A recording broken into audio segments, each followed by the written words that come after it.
book launches, and also our Science Slam for early career researchers, and that's today. And since we are dealing with music, we will listen to some Eurovision songs performed by Hojun and by young music students. Actually, they are my students. So we will have 3 different impulses. And this is the time that, without further ado, let's go to the first one. So it is my pleasure to announce Anders Johansson, and I hope I'm pronouncing the name properly. So Anders Johansson has researched popular memory and citizen engagement through art and alternative education in a variety of projects around the world. He has an MA and a PhD in cultural studies and is a senior lecturer at School of Arts and Communication at Malmö University. So please welcome Anders Johansson.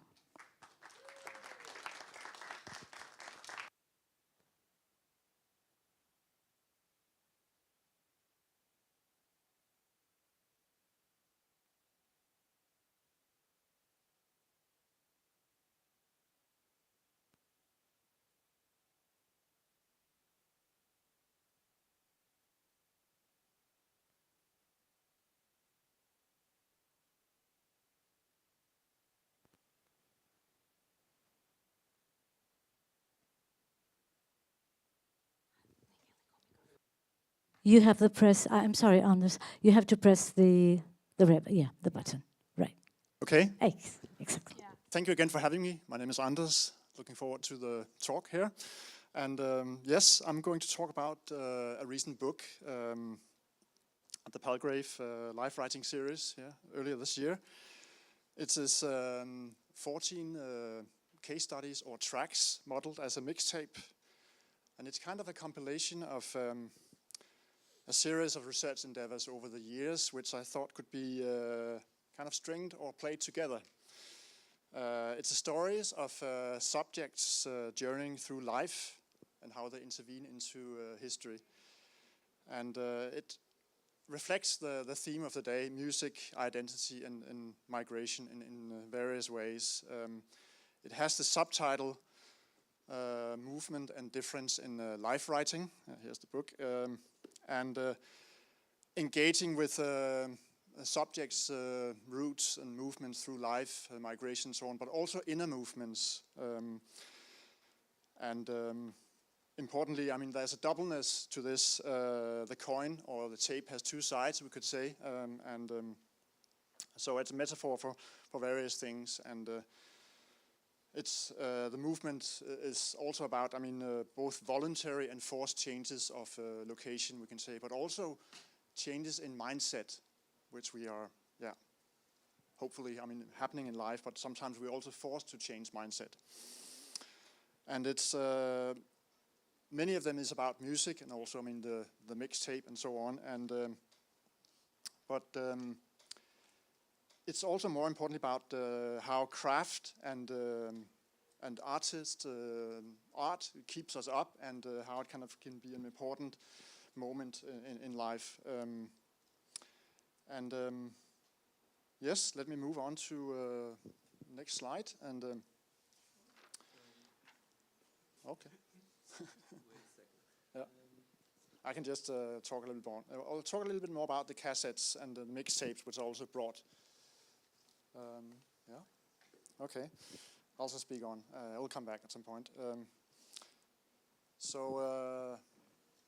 The cassette, which you might remember, some of you, has been very influential and for the production and consumption of modern music. And with the cassette, you could record multiple versions of different takes, and you could couple things together.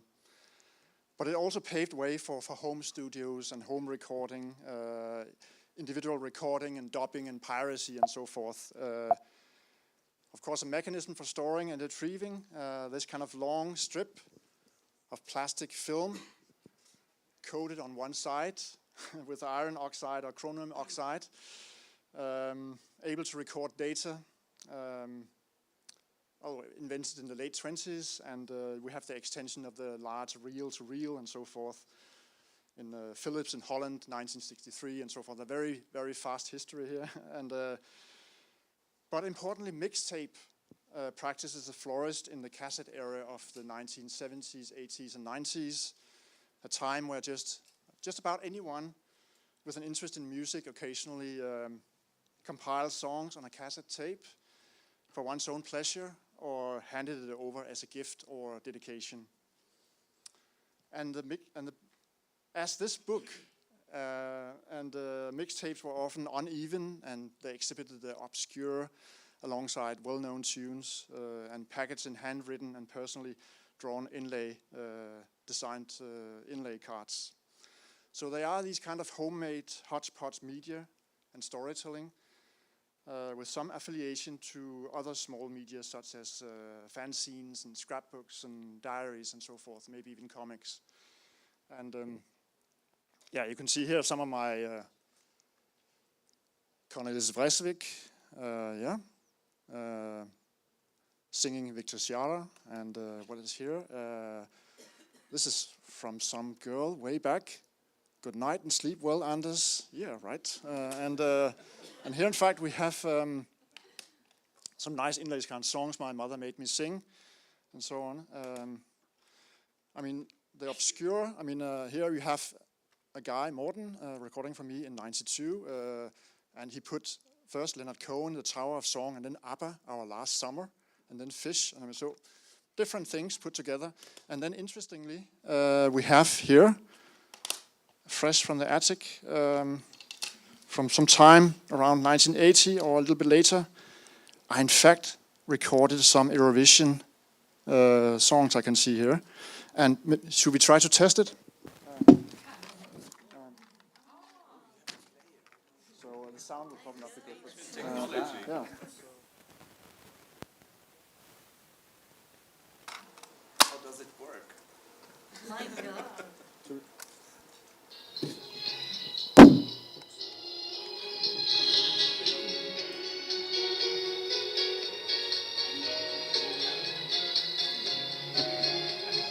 Okay, you already guessed it. Too easy, maybe. Germany, 1980. Okay. Sorry, I'll move on.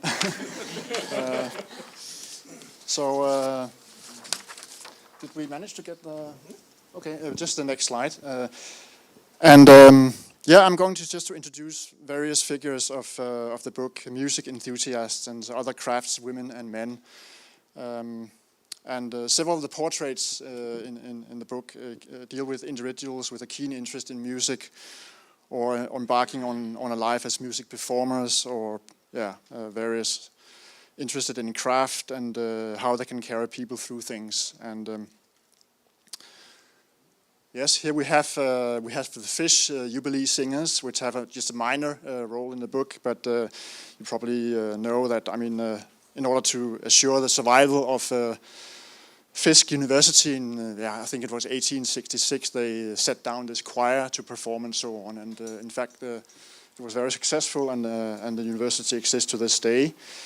We have Eugene Haynes, who was a school buddy of Miles Davis back in the day. And while Miles Davis, as we all know, pursued jazz, he was into classical piano.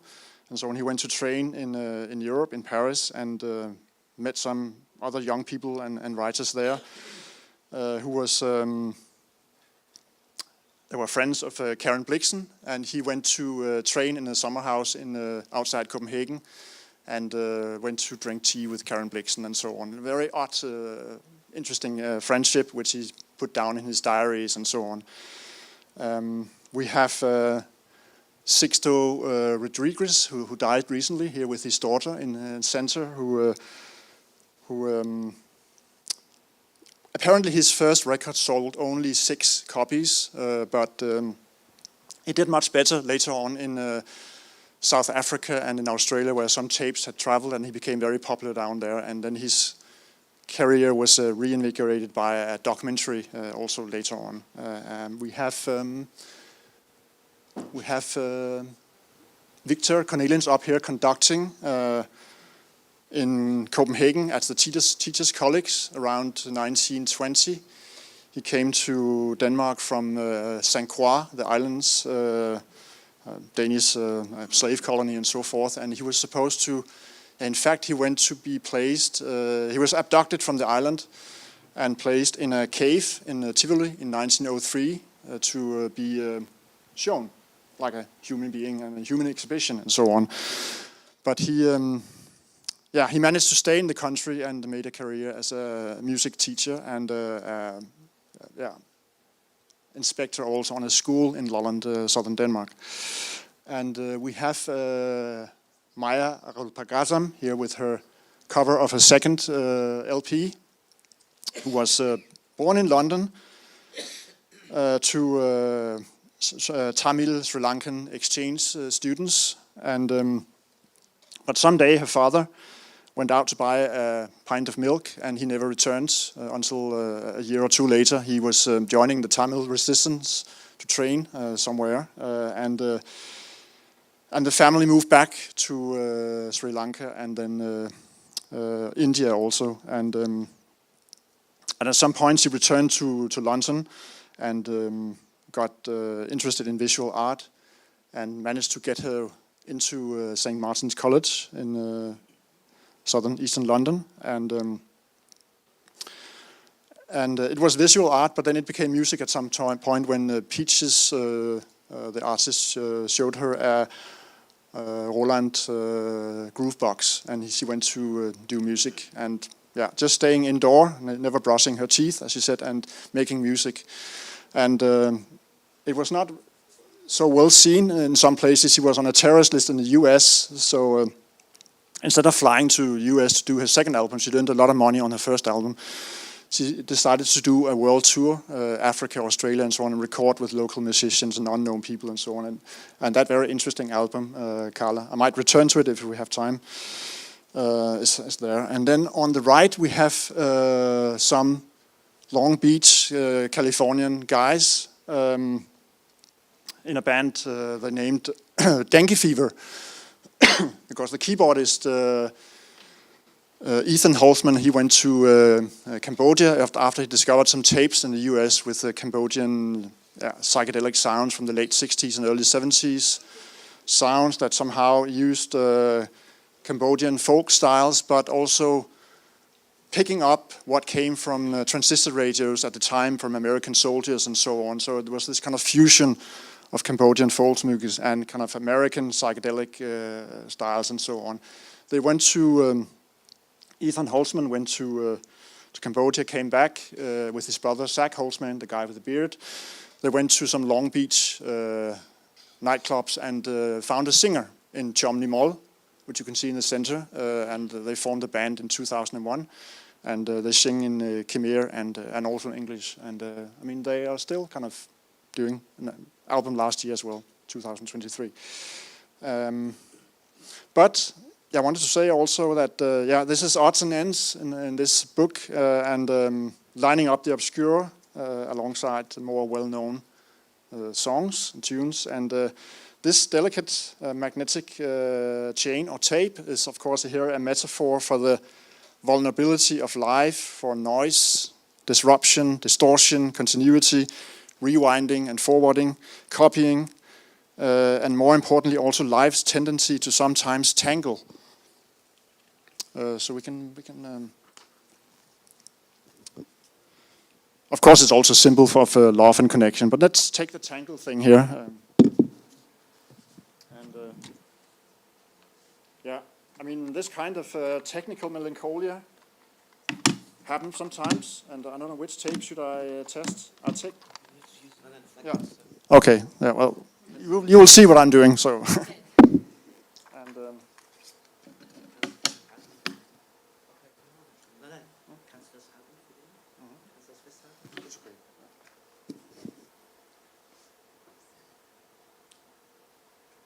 So we do this. I'm destroying it, yeah. Because this happens sometimes, it got stuck. And this tape is not so important. So, but we have tools, life goes into tangle, and we have this kind of sense that we don't play. We don't play well when we need to repair things. And we had these tools also back then, and then you just simply do this. And if you're lucky, it can play again. So, and it's delicate, but sometimes life goes into order again. Should we test it that it still works?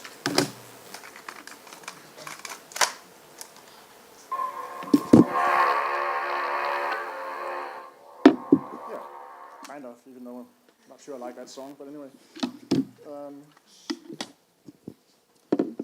We can also say that the iconography of the mixtape lives on. Next slide. Yeah, on Instagram there's a lot of things going on with tapes and so on, which I was quite surprised to see when I joined Instagram recently, quite late. And we have a mixed, My Cat's mixtape, a little box here and so on. And yeah, next slide. And there's quite a lot of books also in the field, autobiographies and academic stuff and so on. And especially one mixtape, The Art of Cassette Culture by Thurston Moore. Next slide. I wanted to say a little bit about, we have it here. It's a wonderful book with Thurston Moore from Sonic Youth, kind of collecting stories from friends and so on, and artists, and telling about mixtape they received and given, and showing the artwork behind it as well. And so I don't know if you can see here, but maybe I can try to find, yeah. There was a few I wanted to read loud, kind of wonderful.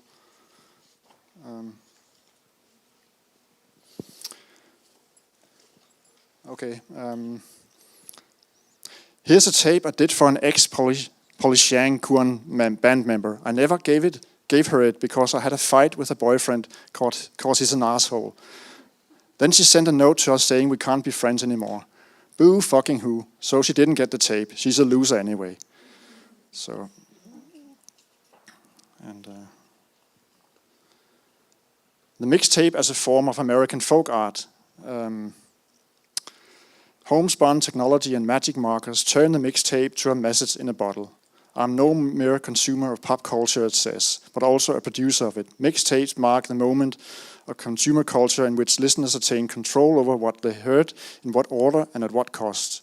It liberated us from music stores and radios in the same way radios and recordings liberated generations earlier from the need to be present at the performance of live music. Yeah, very interesting, but I'm not sure it freed us from the radio in that sense. In fact, I remember spending many hours in front of the radio waiting for the right song to be played and so on, and pressing record and so on. So it was, to make a mixtape was a very cumbersome and time-consuming activity, but the better it felt when you were ready with it. And it was also very precious thing to give away, and then sometimes you spend a lot of time. You gave a tape to someone, and maybe he or she didn't really spend much time listening to it. So, but that's just the price you have to pay. And maybe this old media and so on, dying media, has generated some interest today because it's also there's a certain nostalgia around it, and there's some distance to it as well now. So maybe it starts to interest us.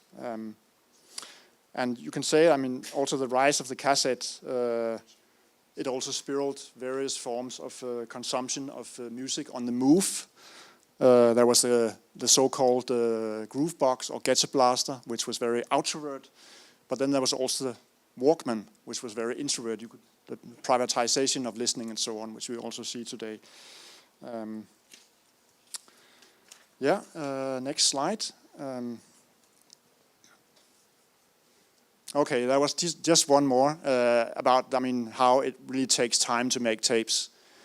Rita and I were dating. When we first met, we made tapes for each other about once a week. We were both dependent on music for inspiration, so the tapes became a quick way for us to communicate our feelings to each other without getting too... Actually, it wasn't really a quick way to communicate. Those tapes took hours to make. Okay, yeah, next. How am I doing for time? Very well. Okay, got it. Yeah. So, Kingston, quiet down, I need to make a sound. MIA used to sing on her second album, and I wanted to bring up just two artists, which I mentioned in the beginning before we end for questions or comments, and that's Mia and Denke Fieber, if there's time enough. So let me just see here how I'm doing for times. Let's begin with dengue fever. Yeah, I already said that I gave a little bit kind of a brief history of the band as well. Interestingly enough, there's this dong veng, this kind of two-stringed Cambodian instrument with Zach Holtzman. He kind of fused with a Fender Stratocaster, and to create that instrument you see on Cannibal Courtship here. I think it was their third album,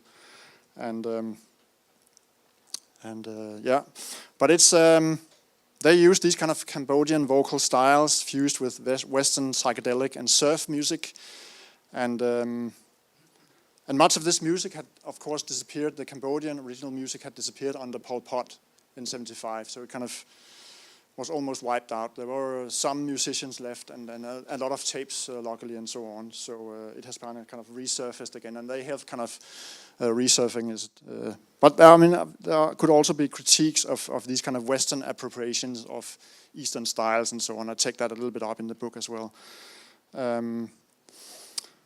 But also, I mean, the King Sihanouk in Cambodia before Pol Pot had also encouraged other styles, Latin and French pop and so on. And they also soon to incorporate Ethiopian jazz into their music. And I wanted to play a clip where we get a sense of the different characters of the band. And they've received some criticism of being a novelty act in the beginning, but I think they really developed. But you may notice at least Ethan Holtzman's electronic organ, which I think is awesome. But can we play that? I don't know whether this is... the top link here. This is just a YouTube, and if there's sound, if you click on it, it should be playing. Yeah. It should. Should I help you? If we go back to the slide, so.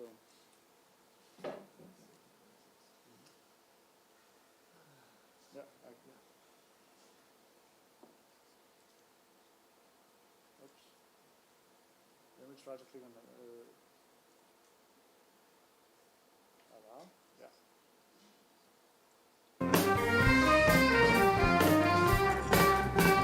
I'll go to number 4 here.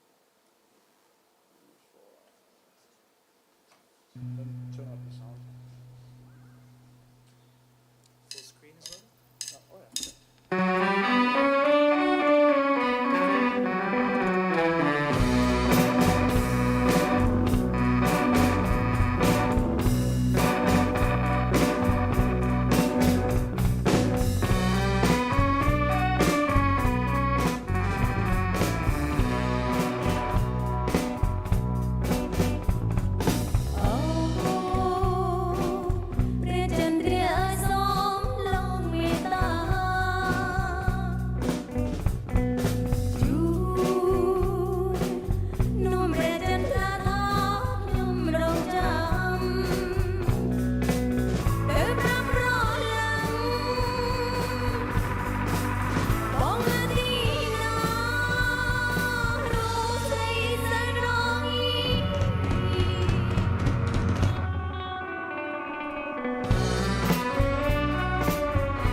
Oh yeah.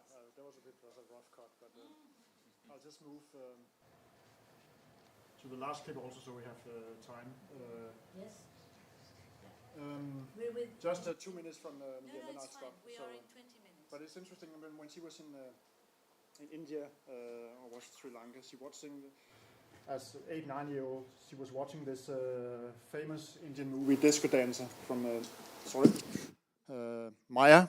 Rahul Pagasam, she was watching this Indian movie Disco Dancer from 1982, where Parvati Khan is singing this song Jimmy Adja, and she made a cover of it many years later, and I can really recommend the movie. But I'll just and I wondered if I should play the original from '82, but I choose to play a bit of Amia's. Also, it's a very spectacular video also, so you should see just a few minutes, and that's from that second album. And let's try to And it might also have a little bit of a spirit of Eurovision in the style. I mean, so yeah.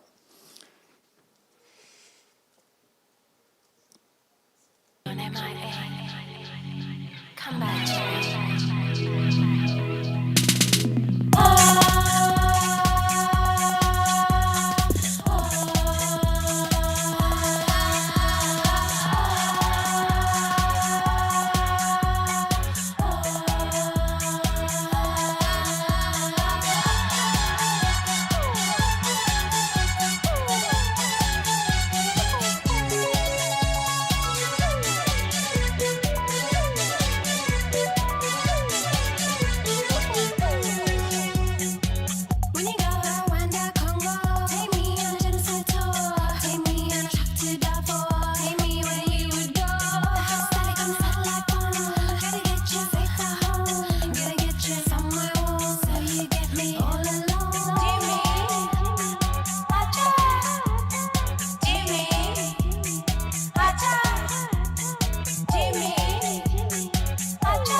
Yeah. So and it's been quite a journey to compile this book and from these various kind of research endeavors and engage with a love for music and the global travel of sounds and so forth. And it's mostly been artists and people I didn't know, many I've interviewed and so on. But I also kind of I wonder if we can change slide here. Let's see. Just after this touring of the world, I also dedicate one track or one story to landing at home and engage with my own parents and what they left, found diaries and so on from walks in Lapland and my mother's painting and so on. So it was so it's a varied collection. And with this, I would like to end. So that's it. Okay, thank you.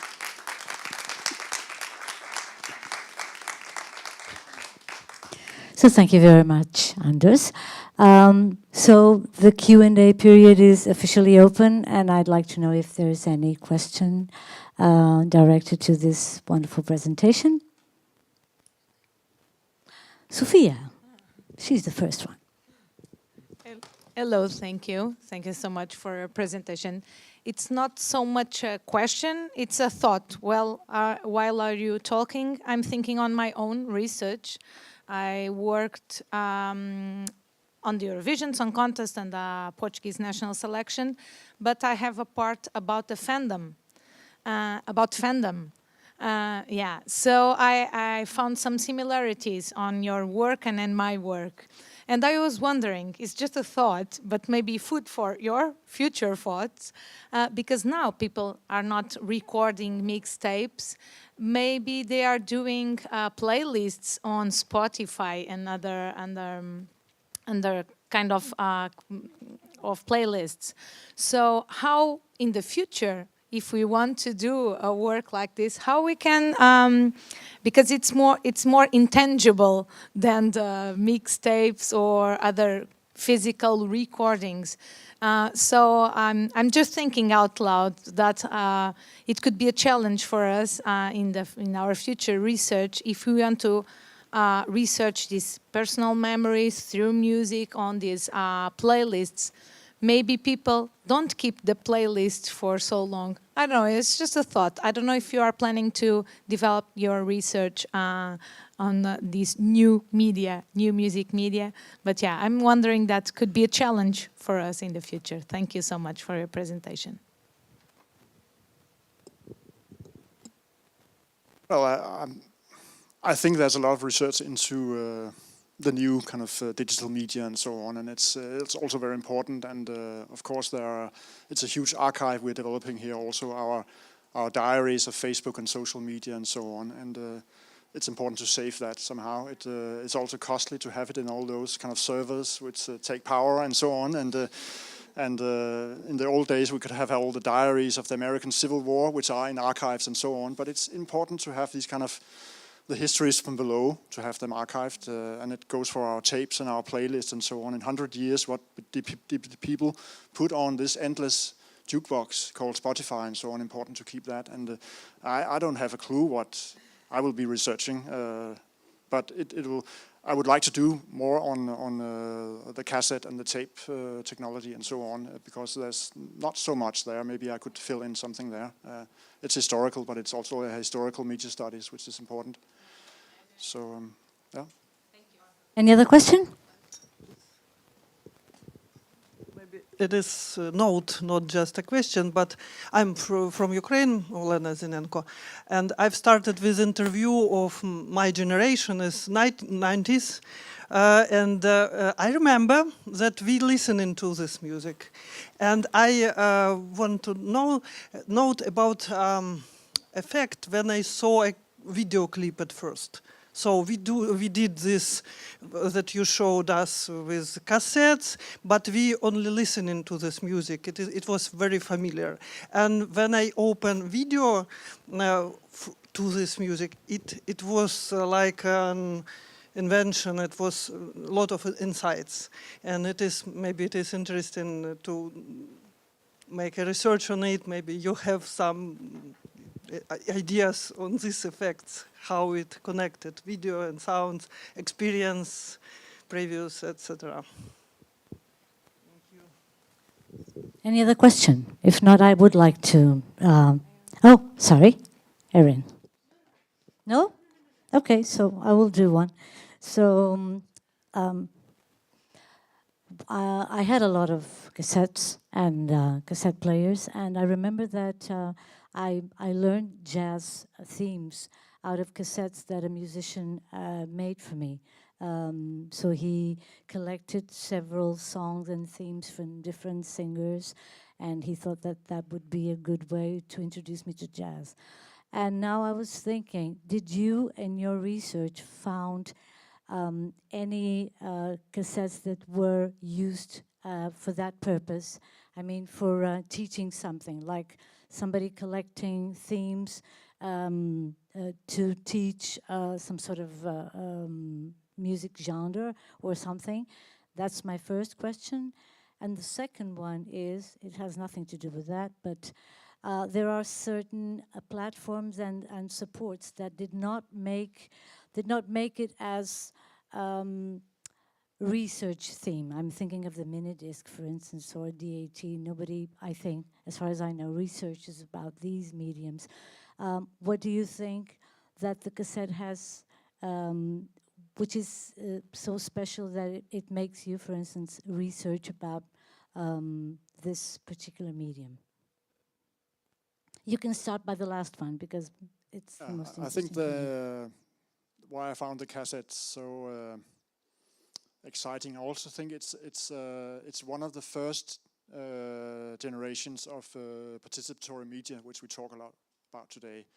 Things we call it social media, and it's participatory and so on. But here you could actually, you could just steal music yourself and make your own compilation and so on, as I also said in the presentation. So you could compile, and you could create your own string, your own narrative, and so on. You could share it with friends. You can bring a tape to parties and so on. So for the first time, you could take control over music in a way that was out there, and you could record things. I recorded my own guitar playing, of course, which I'm not putting into the book or any public.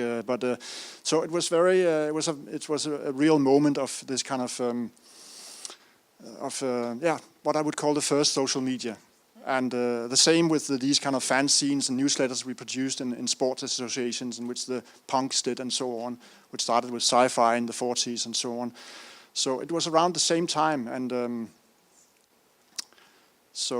it was also it was very new to use when I grew up to have sound, and I don't know if that relates to your former question. I mean, to use sound and video in teaching and so on was new. I mean, today it's everywhere. I mean, back then people used to take a spoon in their hand and they sing to the mirror, but now they put it on Instagram and so on every day and so on.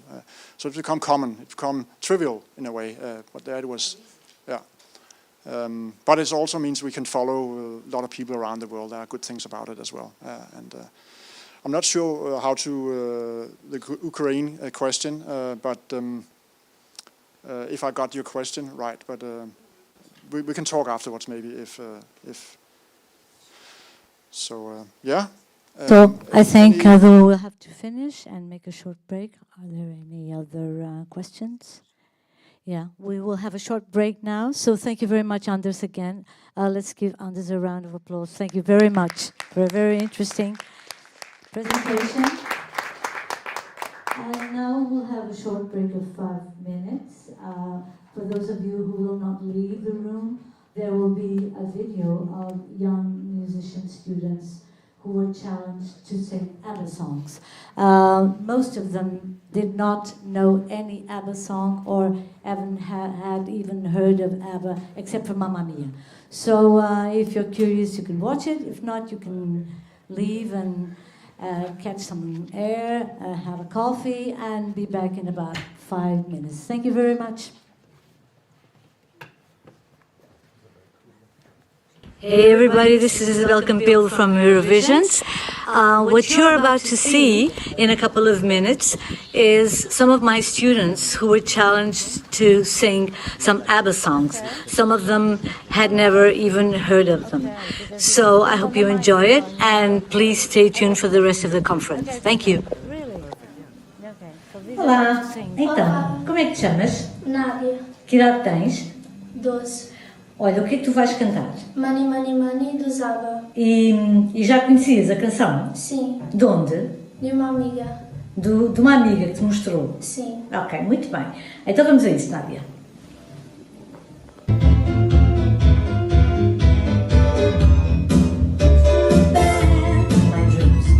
In my dreams, I have a plan. If I got me how wealthy man, I wouldn't have to work it all. I fool around and never ball.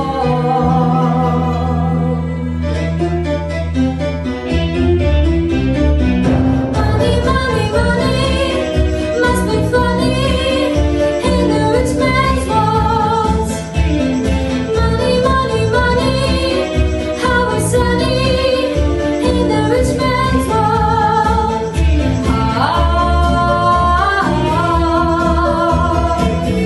All the things I could do if I had a little money. It's a rich man's world.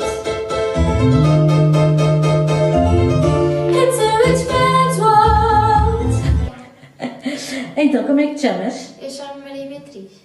E quantos anos tens? Tenho 12 anos. E o que é que vais cantar na festa? Eu vou cantar o The Winner Takes It All dos ABBA. E já conhecias a canção? Não. Nunca tinhas ouvido? Não, eu conheci porque a minha professora me disse para cantar numa apresentação no final do ano.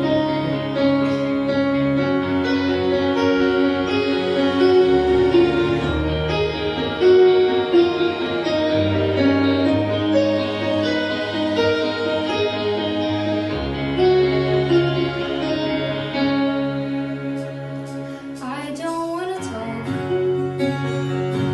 about things we've gone through. It always hurt me. Now it's history.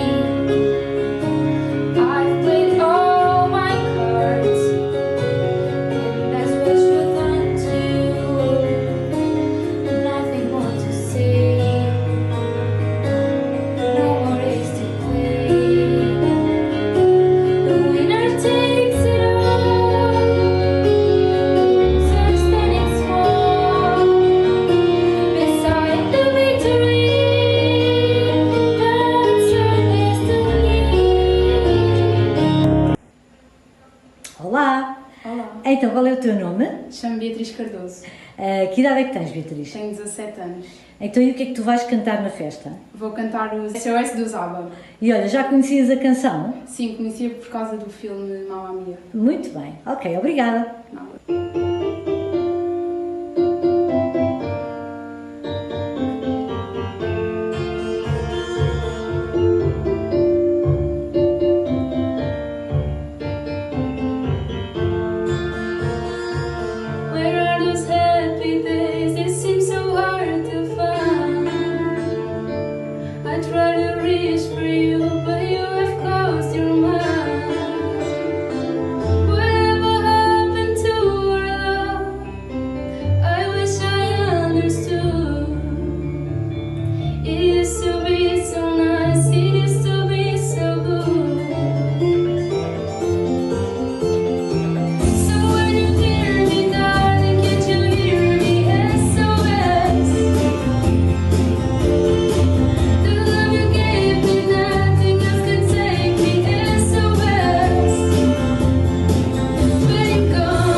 Olá, como é que te chamas? Sou Ian Rosado, tenho 21 anos. Eu conheço esta música, o Dancing Queen, conheci através do filme da Mamma Mia. E esta versão do Luís Capaldi?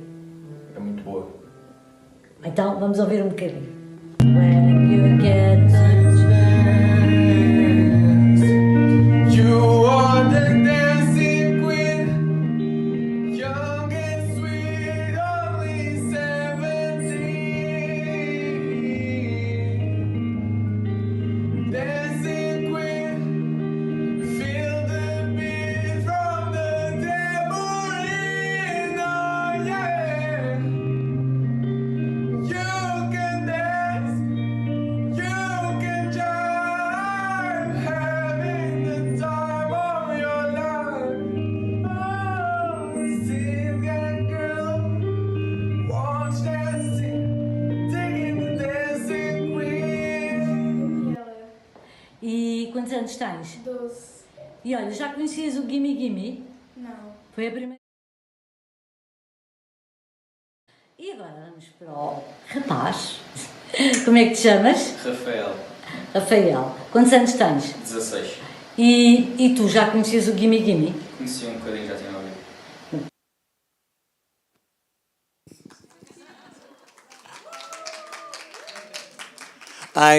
A big applause for the wonderful students of Isabel Campello. You did a wonderful job. And we will have other students and not students anymore who will do a wonderful job in our Science Slam. As you know, since the very first Eurovisions conference in 2018, an integral part of our show is a Science Slam where early career researchers can present their Eurovision related research, because we all think that there are so many bachelor, master theses, also doctoral theses that are just sleeping like Sleeping Beauty in some libraries all over Europe, and we want to discover them and to show them to a broad public. And you can help our Science Slammers to be the winner of this year's Eurovision's Science Slam edition. In order to do that, you just have to log into tweetback.de/W7ZB, and then you will get the link where you can vote, not only for your favorite, but you have 2 votes. So if you're supporting one of your friends here, you have also the chance to vote for another presentation.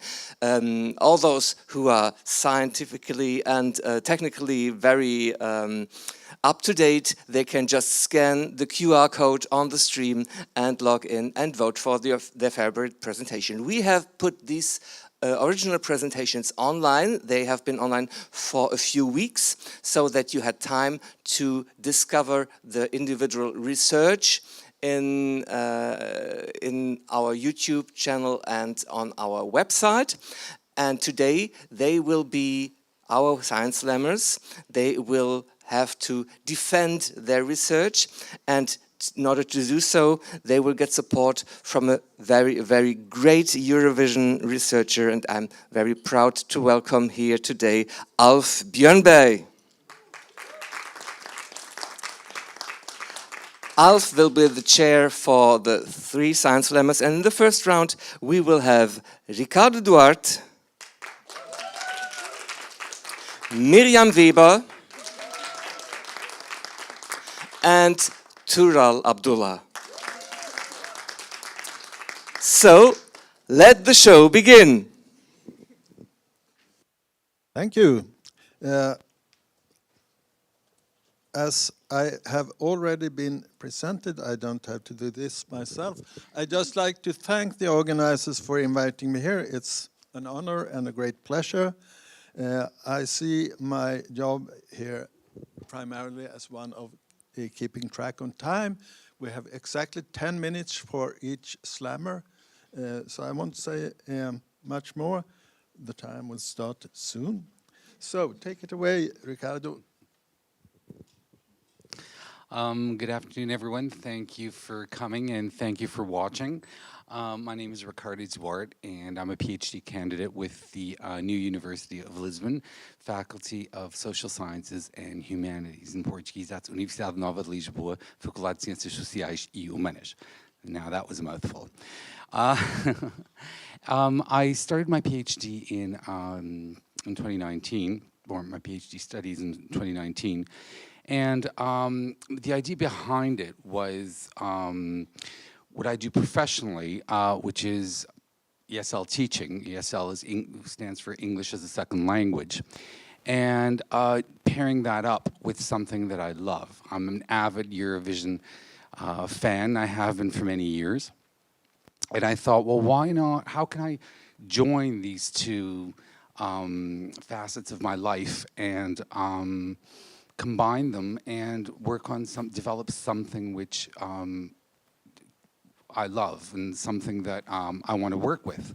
And I thought, well, why not try and find how Eurovision can best serve as a tool for ESL learning and ESL teaching. And I had already experimented with things like fill in the gaps exercises, where I presented a Eurovision song and left out a few words and left it up to my students to figure out what those words were when I played the song, which helped to develop their listening skills and their comprehension skills, as well as with more advanced students, perhaps we analyzed the text of a few songs. However, that's not really what sets Eurovision apart from general mainstream pop or music.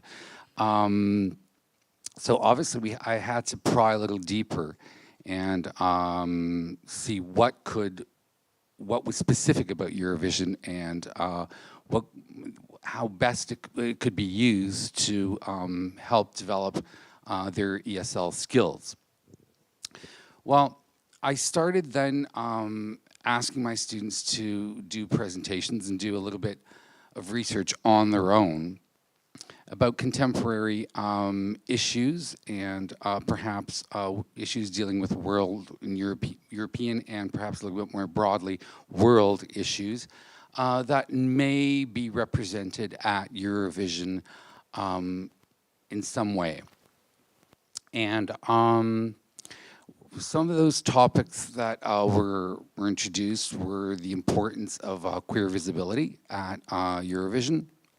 At the time, the Ukraine, the invasion of Ukraine had started, so that was a new conflict going on in Europe. The Armenia-Azerbaijan conflict was kind of like spreading up at different times throughout from the time that I had started my PhD studies, so that also proved to be a popular topic. And more recently, the conflict in the Middle East. Now, some of these, those were some topics that students chose, and some of them I introduced. And but I left the topics open to my learners and let them choose a topic. Those were just some ideas I put out. Some of them came up with their own ideas. For example, the history, how Eurovision reflected European history. And that was done last year with a student in grade 10 at a high school in Lisbon, where she used Eurovision, for example, the Norwegian song from 1991, I believe it was, if I'm not mistaken, which is called Brandenburger Tor, as well as an Austrian song, which also reflected the fall of the Berlin Wall in the early 90s of Europe. So that was, so some of those ideas were quite surprising, pleasantly surprising. What I've noticed is that from then up until now, different conflicts have developed in and around Europe, and those conflicts were used as research to or ESL research for ESL presentations. And as they have been developing, students have been using them to their advantage. So far, what I have noticed is this evolution of historical events that are happening, are sort of are sprouting up, and they're changing, and they're developing, and I think that's where Eurovision is unique, because Eurovision provides an opportunity for intercultural communication and intercultural communicative competence by students using what's going on to their advantage and to their ESL learning skills. And so as time goes by, these conflicts, let's say, or these issues are reflected, maybe even subtly, however subtly they may be reflected, but are there. And so learners have been taking them and using them to talk and discuss and perhaps even debate what is going on in contemporary Europe. And perhaps that is what sets Eurovision apart from mainstream pop and more mainstream music. And this niche provides is an ongoing song event, is an ongoing contest that reflects European, what contemporary European history, and what is going on, reflects what is going on in Europe and around Europe. So this perhaps is where my research has been leading me to. This reminds me of another presentation that was done by a high school student in Lisbon as well, which was the song Depois do Adeus. If a random song, which accrued a measly 3 points in 1974, can go on and spark a revolution, it signifies that Europe has the power to help transition the country from the oppression of dictatorship to the freedom of democracy. So if a Eurovision song can do that and change the course of history of a whole country, then imagine the potential for ESL learning.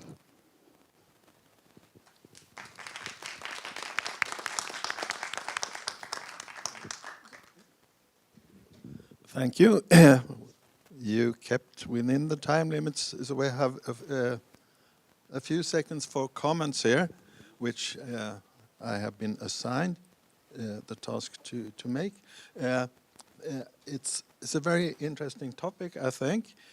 I'm not into the science of education myself, but my experience is, had this been presented in that context here in Sweden, the first question would have been, how do we evaluate the results in terms of student results, or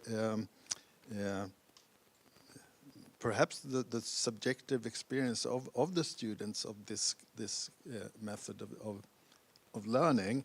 But I guess my colleagues in that department would have asked for quantitative data. How do we know that this works? Do you have any comment on that? Yes, well, ESL learning is ongoing. It's something that progresses over time, and it's something that comes with practice. So they may not have visible kind of like quantitative results or immediate quantitative results, but it contributes to the overall learning progress, learning process is what I meant to say, of acquiring English as a second language. Thank you. Another comment. I have 10 seconds left. I think it's a very fascinating and illustrating account, which describes. Oh, sorry, how different subjects in the secondary schooling sort of tend to merge with each other, and I think that's something we all have experienced in recent times.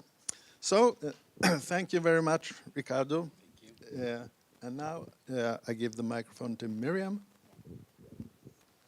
Hello, good morning. My name is Miriam Weber. I'm from Germany, from the eastern part of Germany, and I graduated my university last autumn with a bachelor's degree, which I wrote about the TikTok entertainment partnership of the Eurovision Song Contest and what are the chances of risk of that. And as we were told that we have 2 minutes, I'm trying to keep it as short as possible. Yes, at first I compared the chances and the risks of TikTok and YouTube without any relation to the Eurovision Song Contest to look what they could bring to the Eurovision Song Contest as a social media platform. For example, TikTok is more contemporary. You reach a younger target group than on YouTube, but YouTube is the bigger social media platform, as it is the second most used social media platform in the whole world. And actually, as a fun fact, it's the biggest search engine in the internet, which I didn't know before I wrote my bachelor thesis. Yes, and so there are certain risks and chances for the Eurovision Song Contest using these social media platforms. I focused on YouTube and TikTok as they are both the main video platforms or video-focused platforms in the world right now.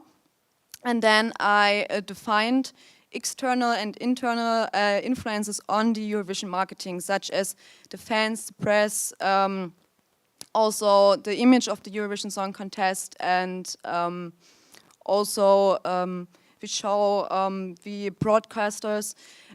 These influences I defined by talking to German Eurovision experts, such as Irving, which was pretty insightful, I think. I had a few younger persons and a few elderly persons, so I had different opinions on using TikTok, such as what's with the press freedom, and also, yeah, it was pretty insightful what elderly and younger people thinking about it, because younger people tend to not be as concerned about using TikTok in the Eurovision marketing, such as elderly people, because they are not the target group of TikTok.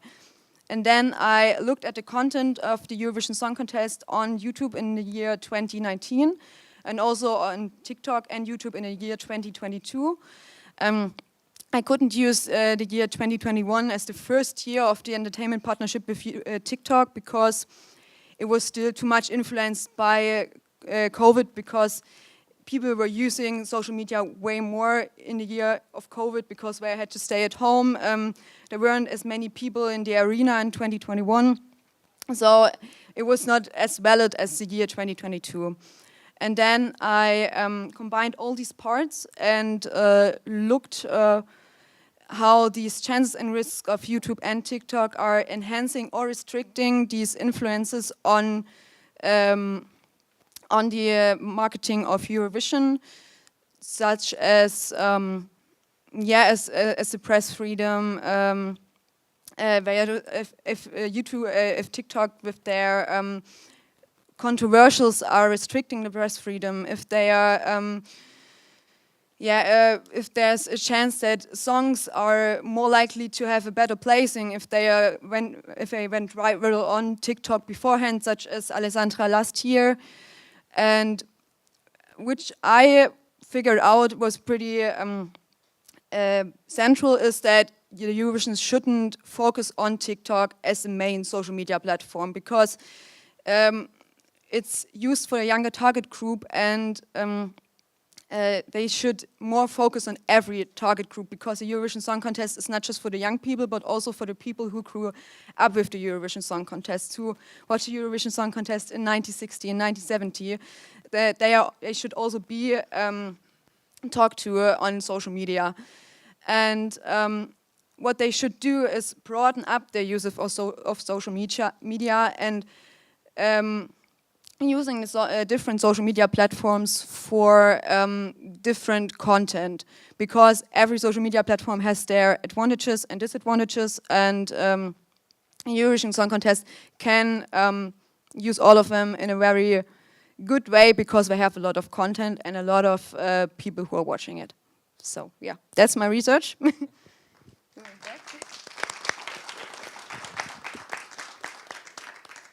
Thank you very much. I realized when I first watched your presentation on YouTube that I hadn't realized that TikTok actually now is an official entertainment partner of Eurovision, and I found that surprising and quite interesting. Now.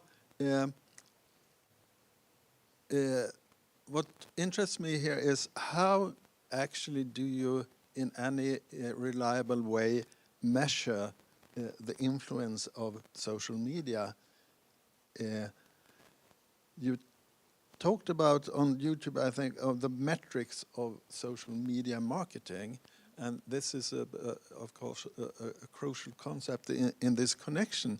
Could you elaborate a bit on that? How do you measure these things in any reliable way? I think, if I get you right, you rely quite a lot on interviews, but apart from that, are there quantitative data of any kind? I researched a lot on YouTube and TikTok by themselves, and looked what are some similarities between the platforms, and I compared them to each other, such as what is the length of the videos, how's the platform built. Like on YouTube, you have to search for a video. On TikTok, you're getting the videos. You're not searching for them most of the times. They recommend them to you. Then how long are the videos? On YouTube, the longer the video is, the more successful it is, because you can just ads can be placed on a video when you're over 10 minutes. On TikTok right now, videos cannot be longer than 5 minutes. And how are the people interacting with it? What are the target groups? Because on YouTube, there's like everyone is represented. It's not for the younger people; it's for everyone. Because you can watch tutorials, you can watch editorial. Whatever. You can watch everything on YouTube. On TikTok, I think half the people that are there are like 14 to 29 years old. Everyone else, like the target group of 59-year-olds, are like 11% on TikTok, which will develop in further years. So we will have an older target group on TikTok, as we have seen on Facebook, as we have seen on Instagram. But right now, it's for the younger people. And these are things that I compared to each other and looked if they are beneficial for the for the marketing of the Eurovision Song Contest. And I looked what the Eurovision Song Contest actually wants to do as in their marketing strategies. They have to reach all the people. They have to reach the existing fans, and they have to reach new fans or new people who didn't know about the Eurovision Song Contest. And the Eurovision Song Contest is not a product which is just of the recent years, which you brought new to the market and you have to reach new people. No, it's you have such a long history and so many fans, and you have to reach everyone. And it's pretty complicated, but you have to look if which social media platform is actually contributing to these marketing targets. Yeah. Just another question from my own ignorance here. What does it actually mean that TikTok is an official entertainment partner? How much of unique material is presented on TikTok which doesn't appear on any other platform? I think the most prominent thing that TikTok has, and which rubs all the fans the wrong way, is that they have that they can film the first dress rehearsals. No, the first rehearsals they are doing, and every other press media is not allowed to film or be there. So they have the exclusive rights to be at the first rehearsals, which a lot of people were rubbed the wrong way because it was considered to so just that's the most important thing. Thank you very much for a very interesting presentation.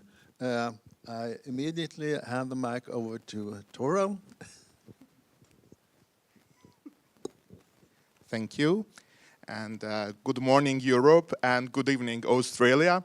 So, my name is Tural Abdullah, and I am originally from Azerbaijan, and I just recently graduated from Estonian Academy of Music and Theatre, and my MA was on cultural management. And so I did research on to investigate basically what cultural factors may affect on televoters while they are watching Eurovision Song Contest. With that, actually, with the results, it helped me also to develop that there's three types of voters. So first is the rational voter, which is basically looking all the songs, and they are defining, oh, I want to watch this song, and if that song doesn't go to the, let's say, final, then they are choosing B, C, and etc. In emotional voter, it's basically like how song basically emotionally affects them, or like whether there is any other situations affecting on the voter, like let's say war in Ukraine and etc. And then we have also cultural voter, which is basically neighbor and diaspora. In neighbor, I was basically looking countries with borders within 50 kilometers. And for diaspora voting, it's about, let's say, I'm Azerbaijani living in Estonia. And by that, I want to support my country. I will just vote for my own country. In general, I collected like 68,000 voting data, which I only used, let's say, 8,000 data, and it's only for 8 years, from 2014 and 2022, skipping, of course, COVID. And my variables is points of televotings, and jury, it was used as average. Then I have running order, lyric language, then artist origin, where they are coming from, then distance, as I said, then country language, and corruption score, then diaspora relative size, and then gender. So actually, the findings was also interesting. It showed that quality in general is statistically significant, and generally televoters also supported, like basically they were voting also as similar to a jury in average. Then regarding gender, I found out that overall I know that females were most of the time winners of Eurovision Song Contest. However, in these 8 years, it shows that a solo female artist has slightly disadvantage statistically. Then also, I found out that there's neighbor and diaspora voting. And for example, in Norway, previously when Bosnia-Herzegovina and Turkey was participating, they were getting their highest points. But now, since they are not there, for example, Lithuania is taking place in diaspora voting, and Norway most of the time gives their high points to Lithuania. Then I don't know what else, but I think you can ask questions, and because like, yeah. Thank you very much. Just a very short biographical note. In 1989, I wrote an article where I made a very, very, very superficial analysis of what was called block voting from some hypothesis of could there be any statistically significant patterns of that. And I argued that there were, from a small sample of voting results.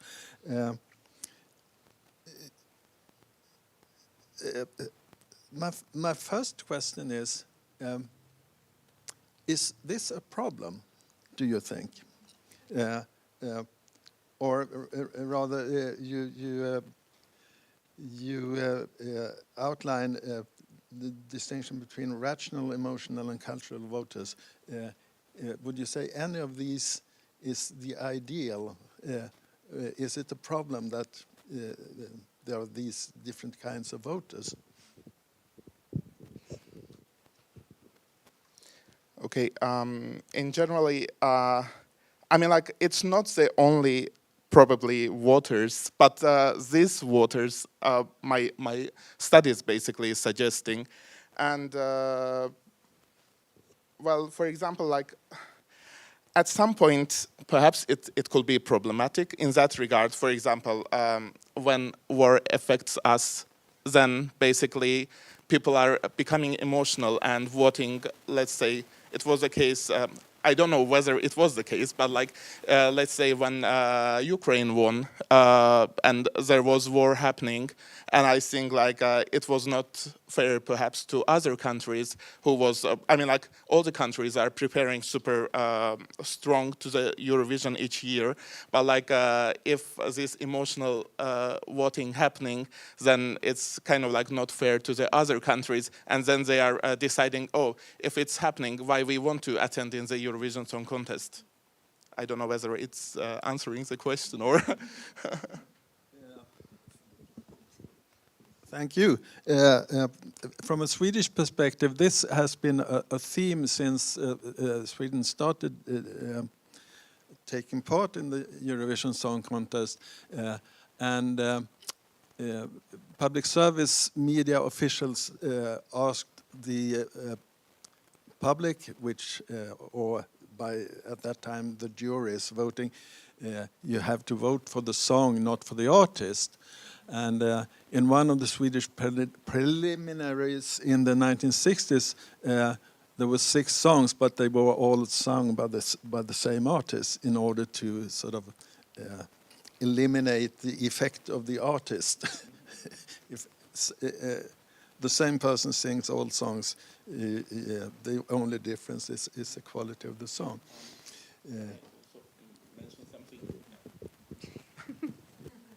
Perhaps like in the beginning, it was aimed for music-wise, like a radio show, let's say, a Eurovision being a radio show. But like since world is changing every day, and now like other things also affect. Actually, I also wanted to add music genre, but since I'm not coming from musical background, it was kind of like hard for me to define like what type of songs and etc. As well as I was also thinking to add the titles and what kind of like message the song conveys, as well as, for example, colors, because like the colors also giving ideas of I don't know how to say that word, but yeah, colors basically also has these meanings, and it will be also nice to look. I think what we have discussed here is a very clear indication that the simple question, which song is the best, tends to involve a very large number of variables. And coming myself from musicology, which when I started studying, still had quite a lot of unspecified notions of musical autonomy. Musical is in some way or other autonomous from social and cultural and other factors. There are matters of musical quality which you sort of could pick out and eliminate all other influences, which were then considered irrelevant in the context of selecting the best song. I find your work very interesting as a sort of detailed mapping of what these other variables actually are.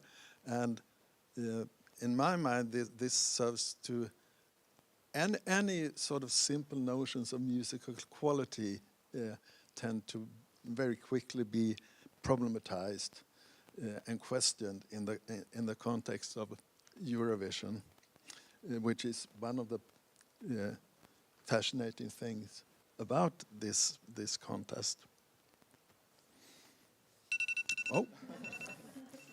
Perfect timing. So we are opening the questions and answer session. So all the viewers at home, don't forget that you can feel free to ask your questions in the commentary sections on YouTube, Facebook, Twitch and X. And I guess we have lots of questions here in the public, and I will come up to Paul. Thank you. Hi. First of all, thank you and congratulations to all of the Science Slammers participating this year. I know as mostly early career scholars, it can be intimidating and daunting to make yourself intellectually vulnerable in public and on the internet, no less. So thank you all for your work and congratulations. My question is for Miriam. Thanks for sharing your research. Over the past couple years, Eurovision has increasingly targeted and appealed to both viewers and financial sponsors from outside of Europe, specifically in the United States and elsewhere. I know many a friend in the US who became a Eurovision fan because it came up on their TikTok feed. But in the past couple of years, we've also seen government intervention on TikTok in a lot of these countries outside of Europe. China uses Douyin, TikTok is banned in India, and TikTok may very well be banned in the US by the end of this calendar year. And so in light of this government intervention, I wonder what you think is at stake for the ways in which fans outside of Europe engage with the contest via social media. And not just TikTok, of course. After 2015, YouTube or the EBU geo-blocked live performances from 2016 on in the United States. So I'm wondering how do these government interventions in TikTok in countries outside of Europe affect the way that these fans are going to engage with the contest in the future? Thank you. Thank you for your question. That's a pretty hard question because we don't know what TikTok is going to develop into in the US right now because there's still investigations going on. I think the great advantage or the great chance of using TikTok is that people from all over the world can interact with the Eurovision Song Contest. They can make their lists, they can make reactions to it, and they don't have to be a great videographer. They can be a normal person at home, 14 years old, and they can make their content on TikTok, and they will be maybe going viral or have a lot of views because Eurovision is very well received on TikTok. I think it's probably going to be pretty hard for people outside of Europe to interact with the Eurovision Song Contest if TikTok is banned, for example, in the US. But I think you still have YouTube, for example. In 2018, I think the trend started that there are videos on YouTube where Americans are reacting to the Eurovision Song Contest and like, wow, it's so crazy, how are the Europeans like that? And it's even on late night TV shows. For example, what is his name? Oliver John Oliver. Yeah, that's there. It was on James Corden, I think. So I think you don't have to be on TikTok, and it's not. it's not depending on TikTok. I think that's the right thing. You can also use YouTube, you can use Instagram, and I think these platforms, as they are run from the US most of the times, are not in a position to be banned or anything. So I think it's not the biggest problem if people from the US cannot access TikTok because they are still able to make content, they are still able to watch the contest. So I think it will not influence the Eurovision Song Contest too much. Thank you, Miriam. And the next question is from our media partner, ESC Insight. Hi, thanks very much. I have a question for Taral. I wanted to ask about your research and whether you looked at semi-final voting patterns or just final voting patterns. And if you looked at semi-final voting patterns, given that the contest has recently changed to taking away juries and moving to semi-final televotes only, what your thoughts are on that and how your research looking at 2014 to 2022, what that can tell us about what we can expect. Because I'm really intrigued if you're saying televoters are picking things that are similar to the jury, what that means for some of the acts that we're going to see coming out and what people will be looking for in a televote. Thank you very much for your question. Actually, in my research, I only unfortunately looked the finals and not the semifinals. It was also because, like, in the finals, let's say, there's six more countries, like the winner and top 5, I mean, like, direct finalists, and that's why I couldn't do that one. And regarding this year, actually, since every year they are changing the rules, and I was also looking at that. For example, the order of the performance, in my research, it says that whoever performing last, they are getting high points in average. However, this year, as you know, they are changing again the rules, and in the final, the voting will start from the first song rather than waiting till the end. I think like it will actually change a lot. And this year, I think it depends like which countries will be in the final. But I think whoever has the biggest diaspora, they will get like higher notes. Yeah. Okay, we have a question from our online audience. Wilfred. Yep, that's correct. Here's a question from Liz, actually, for Miriam.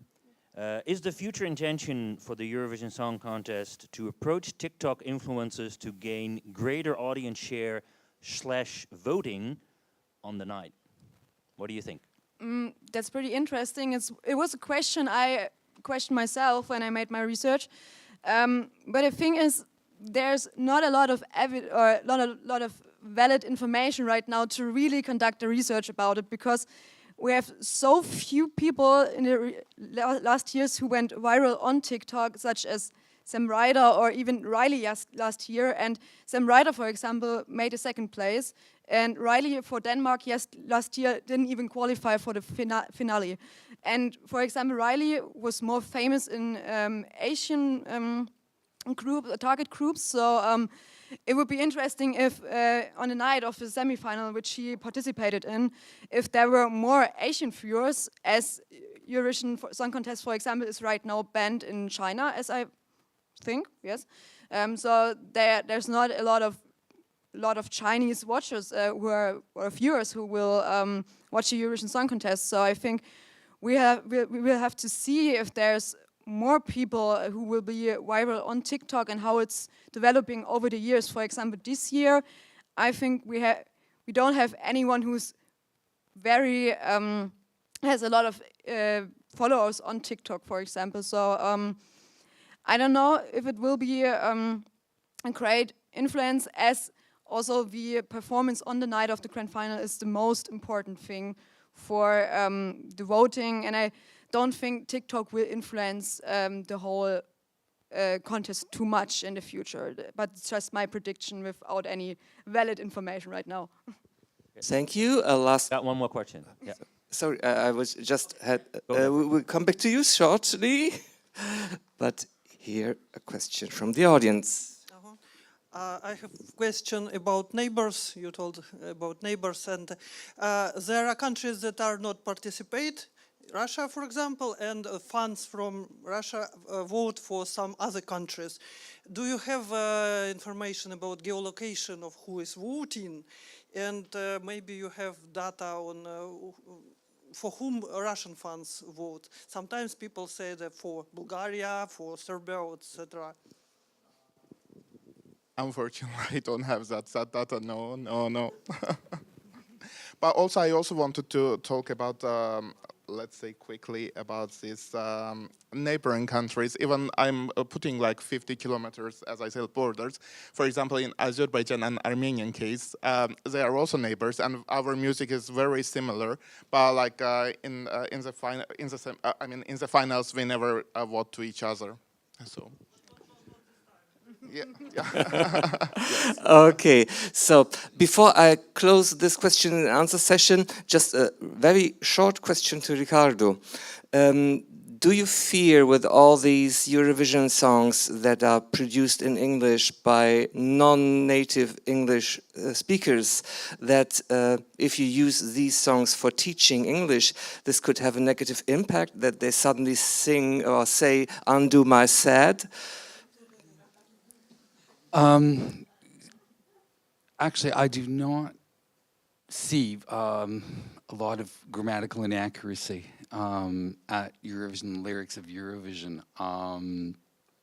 I don't think that, one thing which is statistically true is that ESL learners understand other non-native speakers better than they do native speakers. So I think that's perhaps a contribution more than it is a hindrance to ESL learning. Yeah. Okay, thank you to all the Science Slammers and to Alf Björnberg for this very insightful first round of the Science Slam. Stay tuned for the second round. We will be back in a few minutes.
a pleasure to meet you due to the technology. So we will kick off this session. We are just a few minutes late, but I will do a sign to our host, Karen. So I pass to Karen Fricker, and thank you so much for coming from Canada here and help us to make this great session. Thank you so much, and good luck. Thanks. Thank you, Sophia, and thanks for inviting me to be here. My name is Karen Fricker. I've been involved in Eurovision research for coming up on 20 years now. And I want to echo Paul's thanks to the Science Slammers for putting yourselves forward and putting early research out there. That's a bold thing to do. And we're here to support you and to help you, to give you feedback and to help you shape your ideas. Thank you also, Liz, who's on the line from Wales. So we have 10 minutes for each speaker. They have been invited to summarize their research in a couple of minutes, having presented it over 10 minutes, up to 10 minutes on a YouTube video. And so we're going to start with Liz Walder from the University of Wales, Trinity St. David. And Liz is going to share her screen. And Liz, I'm starting your timer now. So can you tell us about your research? And you're very welcome. Okay, thank you, Sophia, Isabel, and Irving for the organisation of this conference. And here are the results of the British jury. No, actually, seriously, I picked this title in every corner of the world because I wanted to use a great Eurovision quote that included everyone and everything. And hello, everyone from Wales in the UK to everyone at Eurovision Science Slam and the conference.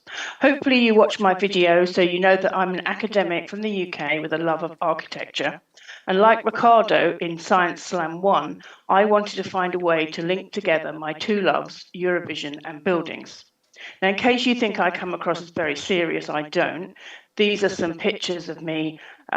Laughter is the best medicine, even when I'm on site in a hard hat. That was taken a few weeks ago. My dog is featured here because some of you, if you've watched the video, you know he had a starring role about 2 seconds in. Here are some of the buildings that are going to form the case studies for my research, and you can see there I put them into the 3 strands, which in summary is looking at how I'm going to explore the relationship between architecture and Eurovision. So there's the venues, which is the obvious starting point. Then there's the backdrops and the scoring parts, and then there's also reading of the postcards.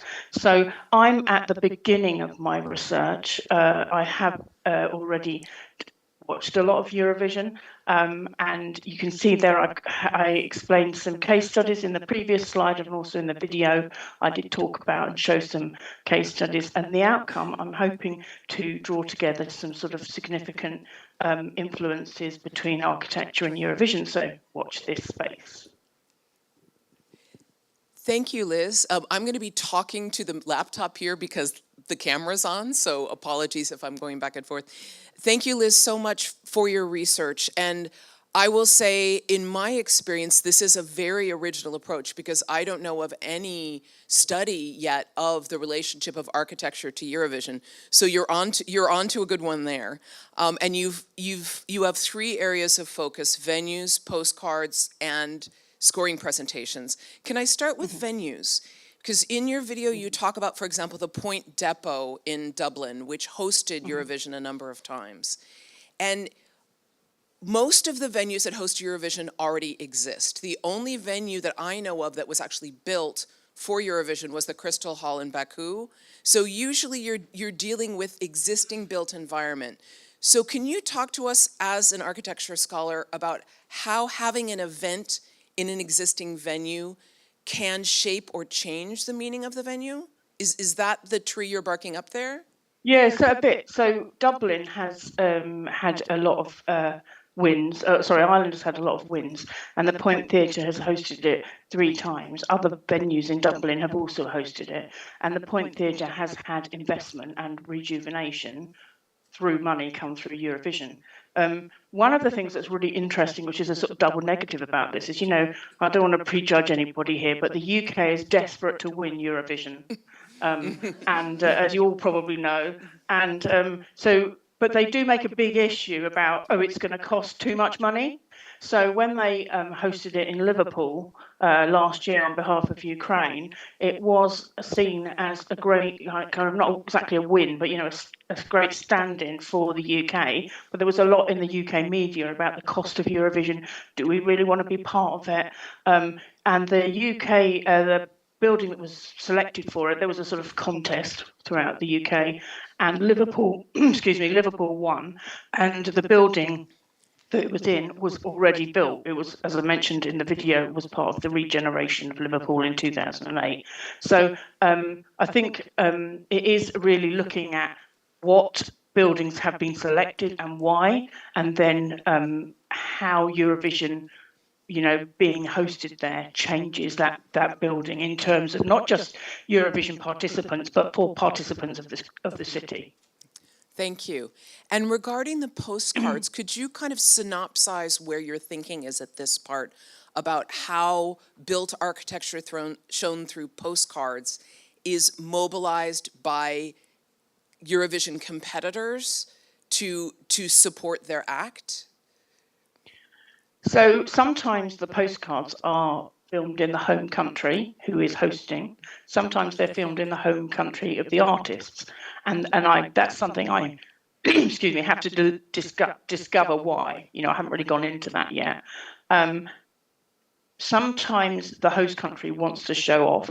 They see the videos from the artist, or the artist contacts them and they find an appropriate location. For example, I don't know because I haven't gone into all of the postcards, but for example, a garage act, garage music might be filmed in a garage. That would be a, you know, British sense of humour would do that. Whether anybody else in Europe would do that, but that's the kind of relationship I'm kind of going to look at. I understand that, you know, not every Eurovision has had actual postcards with places, so I'm only drawing out specifically buildings, but I will have to say in the research why I haven't selected X, Y, Z postcards. Some years they've been animations, and I was looking at some Luxembourg ones this week, and they're mostly, you know, cartoons from Luxembourg, so there isn't any architecture to look at in that vein. And in terms of the voting presentations, I find that quite interesting because, as we know, when the representative of the country presents the votes, they have such a short amount of time to try and communicate something.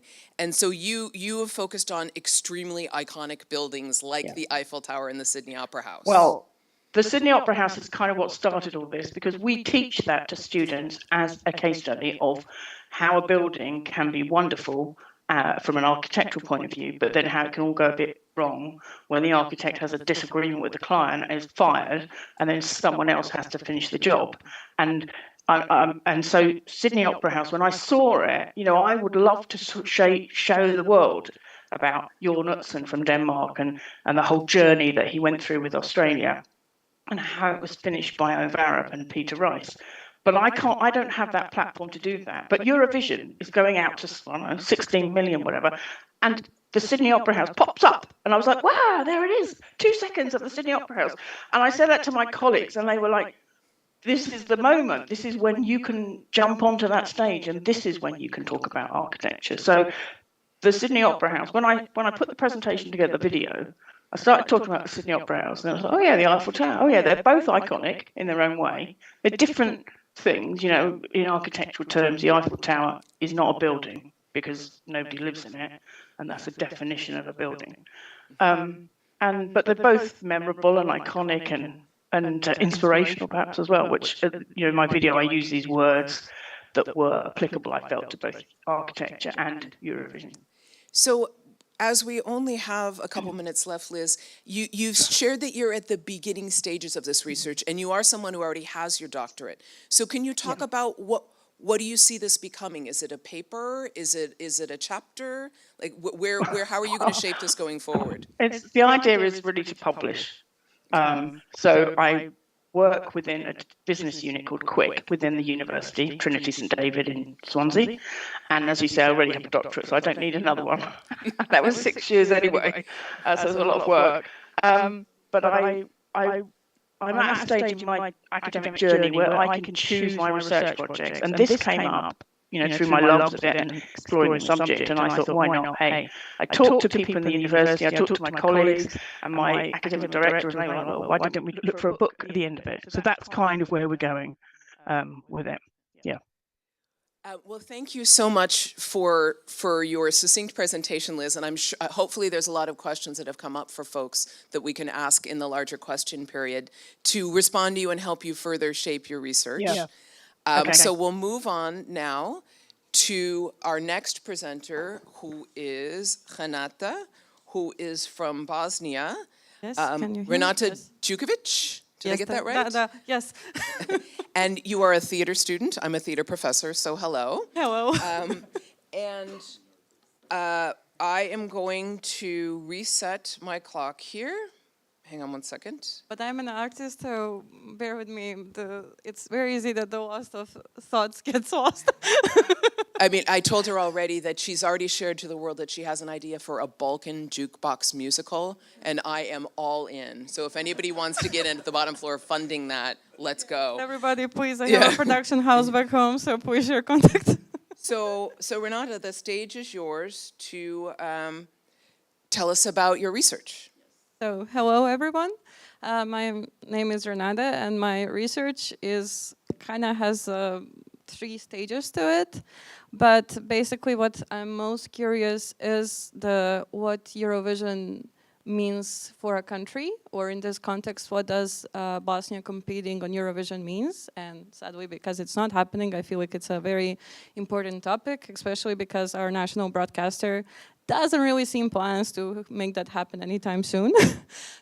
And it has a lot to do with how Eurovision itself is represented in media, because it is represented as a very ridiculous competition, which in a way it is, but it's also ignoring how the Eurovision itself started, which was the peacemaking and peace building in the whole Europe. And in our context, in the Balkan context, it has done a great deal of that, because it's those songs, especially like when Serbia won in 2007, the whole region came together. And now, for instance, when Baby Lasagna is doing really great in the odds, we're all rooting for one another. And it's a very maybe banal example, but it totally makes sense, because Balkans itself are a little bit banal region in how our post-war situation in the context of social and political situation is. So I do think we need the out-of-the-box way to further this peace building. So that's why Eurovision and Bosnia, that's why I think it's so important to start this conversation.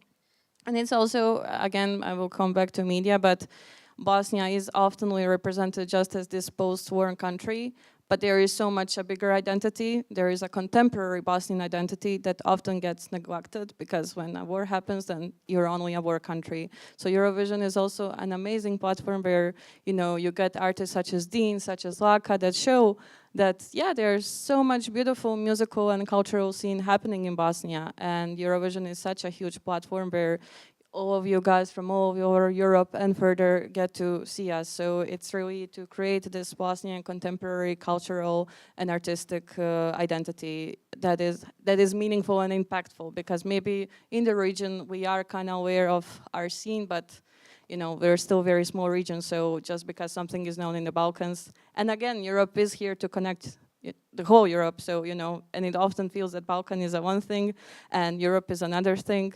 So I'm really happy to get this opportunity to kind of, because that is what Eurovision is about, for all of us, Europe, to be there together. So Bosnia to Eurovision. Thank you, Renata. So can I tease this out a little bit? Because I know from your video that you get to this, that you are a cultural producer. Yes. And you have a project that you want to do to get to your goal, which is eventually to get Bosnia back in Eurovision. Yes, and then host it in Sarajevo. So what's the plan? Oh, I have it. So, so first is exactly this plan. I'm very thankful to Irvin, because I didn't know such platform as this conference exists. Because sadly, we have to go through we have to appeal to the public, and I think this is a great way to appeal when I can say that I have professors and people with PhDs backing me up on this one. But it's basically, first we want to really try to change the public's mind. And right now we're in pre-production of developing a first Bosnian pre-party. It will most likely happen next year, but we are in serious discussions with the artists and from all over the region. We also are trying to so we're also trying to really connect with the rest of the region, because, for instance, often it's not that artists really come to Bosnia, so it's also to change that. And Eurovision is a great platform, because suddenly you have, you know, from all over the Europe. So that's kind of the first step. But then we also want to bring the national finale. That is a bigger piece of the cake. But, you know, Balkans is a small region, so we know someone will know someone. So we're kind of growing to that networking stage, which is also going quite well. Because we have found people, some of the past Bosnian participants who are very invested in the idea. So we are also actively communicating with them. And then once we kind of open the field, you know, that the media attention is existing there, then that's the time when the musical would happen. That's kind of the idea. So the musical is a part of the plan. Absolutely. Oh, I'm so excited. So something that's really interesting to me about what you're talking about, which strikes me as slightly paradoxical, but I bet you can unpack it, is that on the one hand, you're talking about how much you love it, and it seems like from a generational perspective, you might have a peer group who think Eurovision is amazing and has so much potential for Bosnia, but then you're saying the public needs to be brought on side. So it seems like yours is a grassroots youth movement that wants to reach the broader culture. So how do you plan to do that? Like, to reach the skeptical, perhaps older public who don't see why this is even important? Well, in a way, it is what it is very difficult. But basically, we are trying. That's why one of the reasons why I reached out to Erwin was actually to kind of get this, to verbalize it in a scientific way. And I do think that's why we really want to make this as scientific and as artistic, and also as collaborational through the many transmedia that we can get. And again, it is a youth movement, so it's also about really gathering the youth from the Balkan region to support us. Because, like, for instance, in the sense of Joker Out, who represented Slovenia last year, they showed us a great example that killed the skepticism that, for instance, existed in Slovenia. And we actually are quite good friends with them. They were very kind and very supportive of us. So we do have a lot of support from the inside of the Eurovision Balkan community. So that's kind of the idea that together we will, you know, join hands and sing. Thank you. We're coming to the end of your time. I will say that what your project strikes me as is a production project, and an incredibly ambitious one. If you are also going to research it, that's your PhD, because that's a huge thing to both make something and research it. So you might want to think about, if you don't see that a PhD is in your future, might there be researchers in our community who you might be able to attach to your project? Because wouldn't that be interesting to follow a grassroots project to bring Bosnia back? Yeah. Imagine Eurovision in Sarajevo. I mean...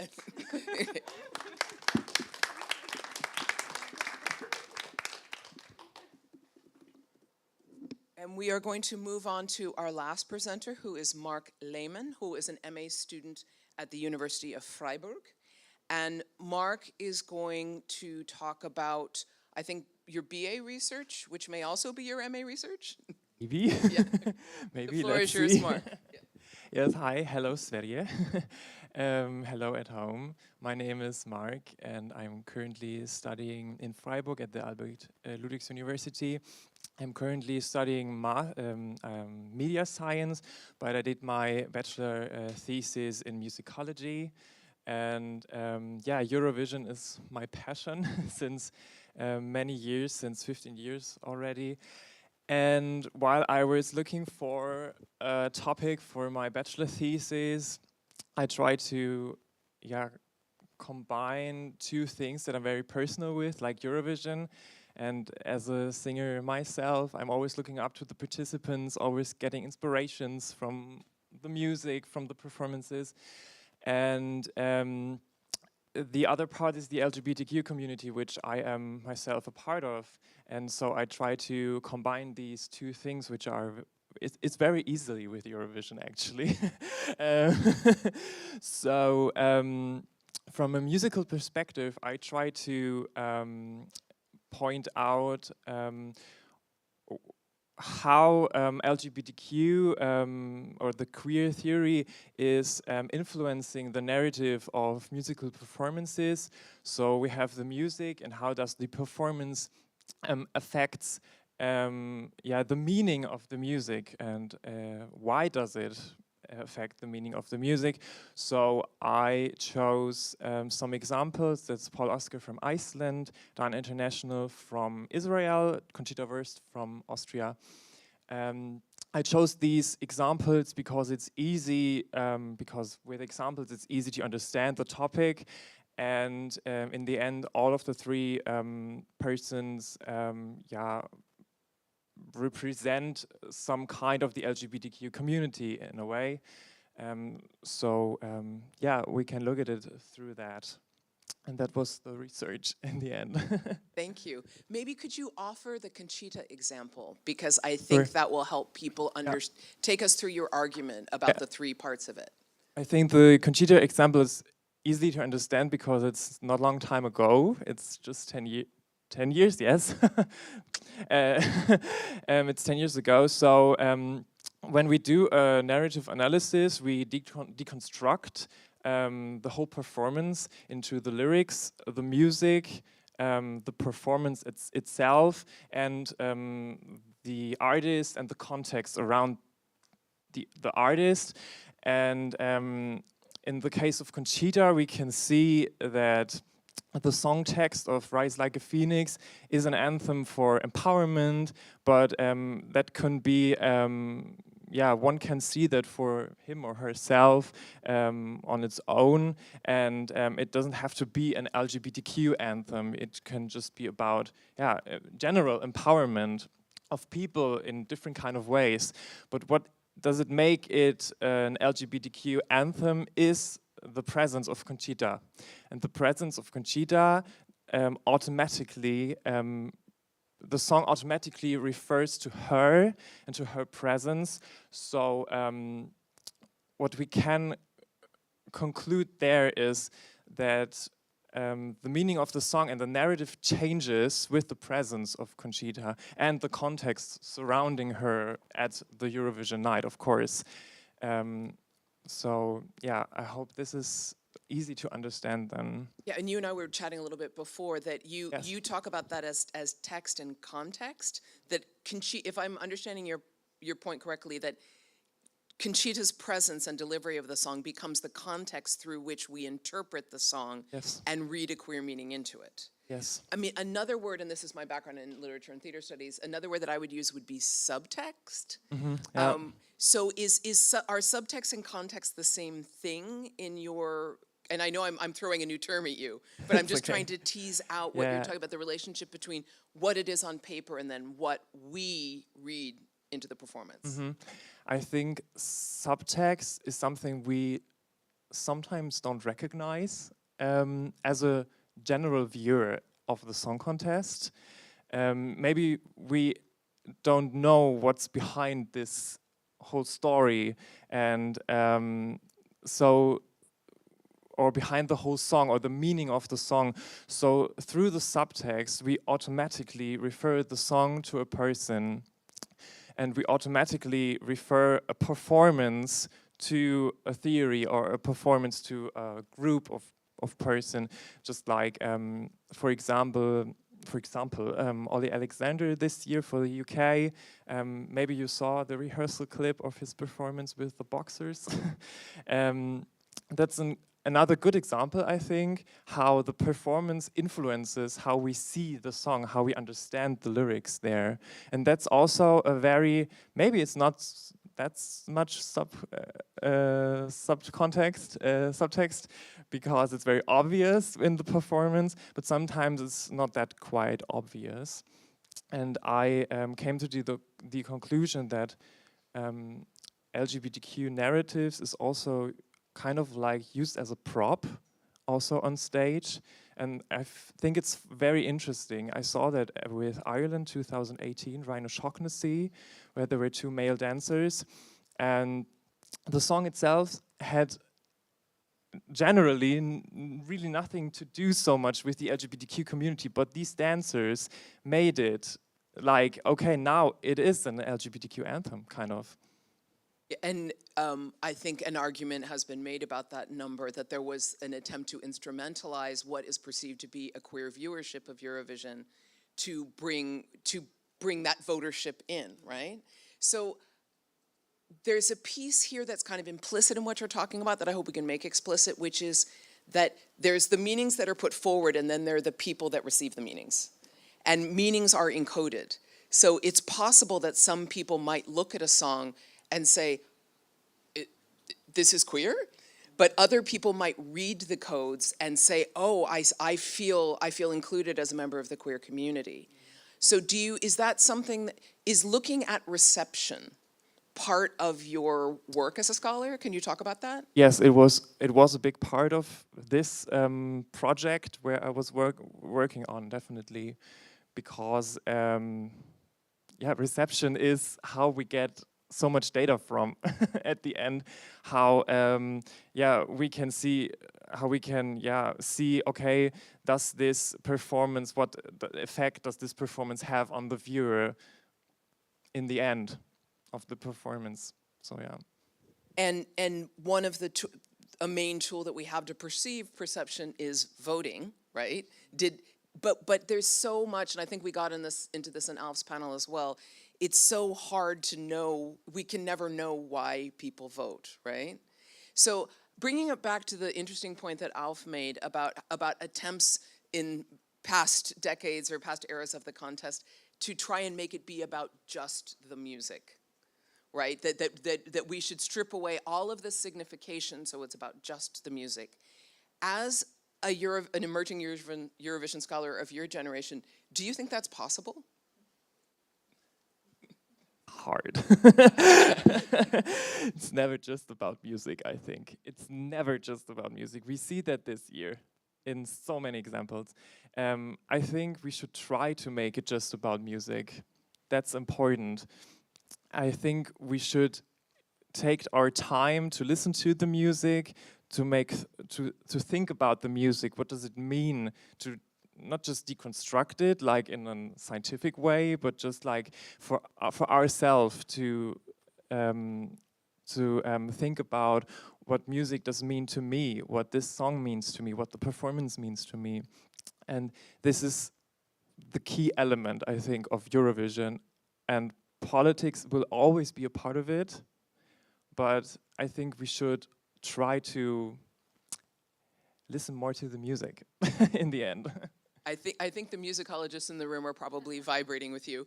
I hope so. But I do think that this is one of the reasons why I find the song contest so intriguing, and I keep on coming back to it. It's never been just about the music, because it's always been a TV show, and there have always been performances. Also, it's about drama. Also, because performances is drama. Otherwise it's boring, right? So Conchita Wurst with the drama and the wings and this dress, it's cool. And when it's no drama there, then maybe many people don't vote for it. So it has to be a bit drama. Thank you very much. So thank you to our presenters for 3 excellent presentations. I think we've got a fair bit of time for questions, so I will give this one to Sophia, and then she's going to get your questions. So thank you so much. So we have time for questions here or online, so I will start there with Paul. Just a minute. It's my gym for today, so yeah. Thank you so much to the 3 of you for sharing your work. My question's for Liz. Can you hear me over there? Great. This is kind of a follow-up to Karen's question about the meanings that a lot of these buildings and these venues accrue as they host Eurovision and become associated with Eurovision.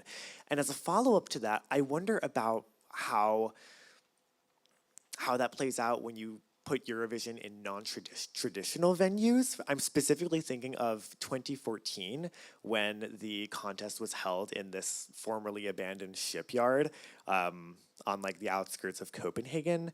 I think that also that same year, one of the Danish cities proposed to host it in a former prison. And of course, Iceland often will sometimes host their national finals in an airplane hangar.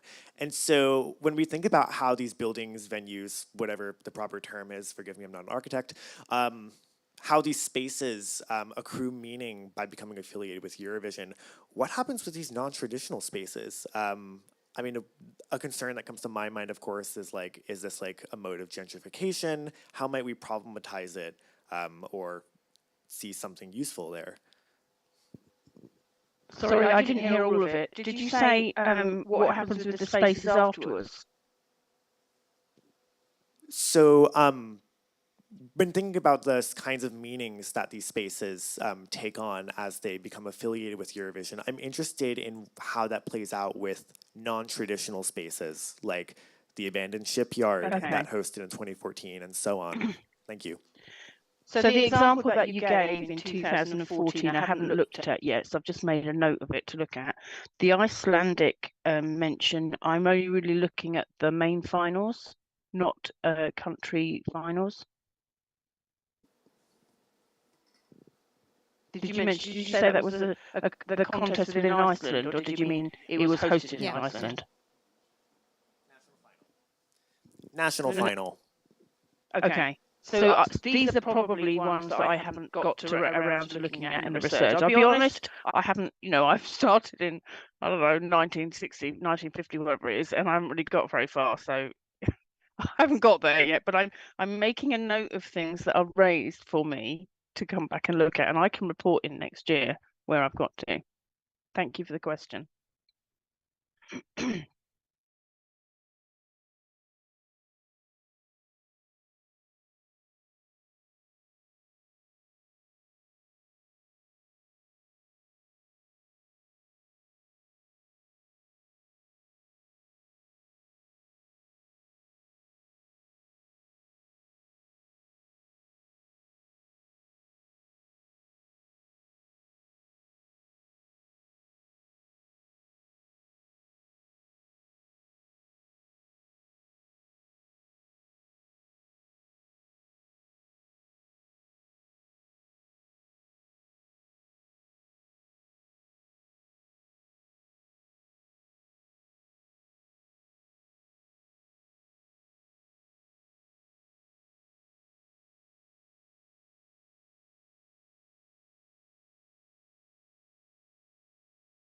Bosnia, the results were great. Like we had multiple top 10 entries, and we even had a top 3.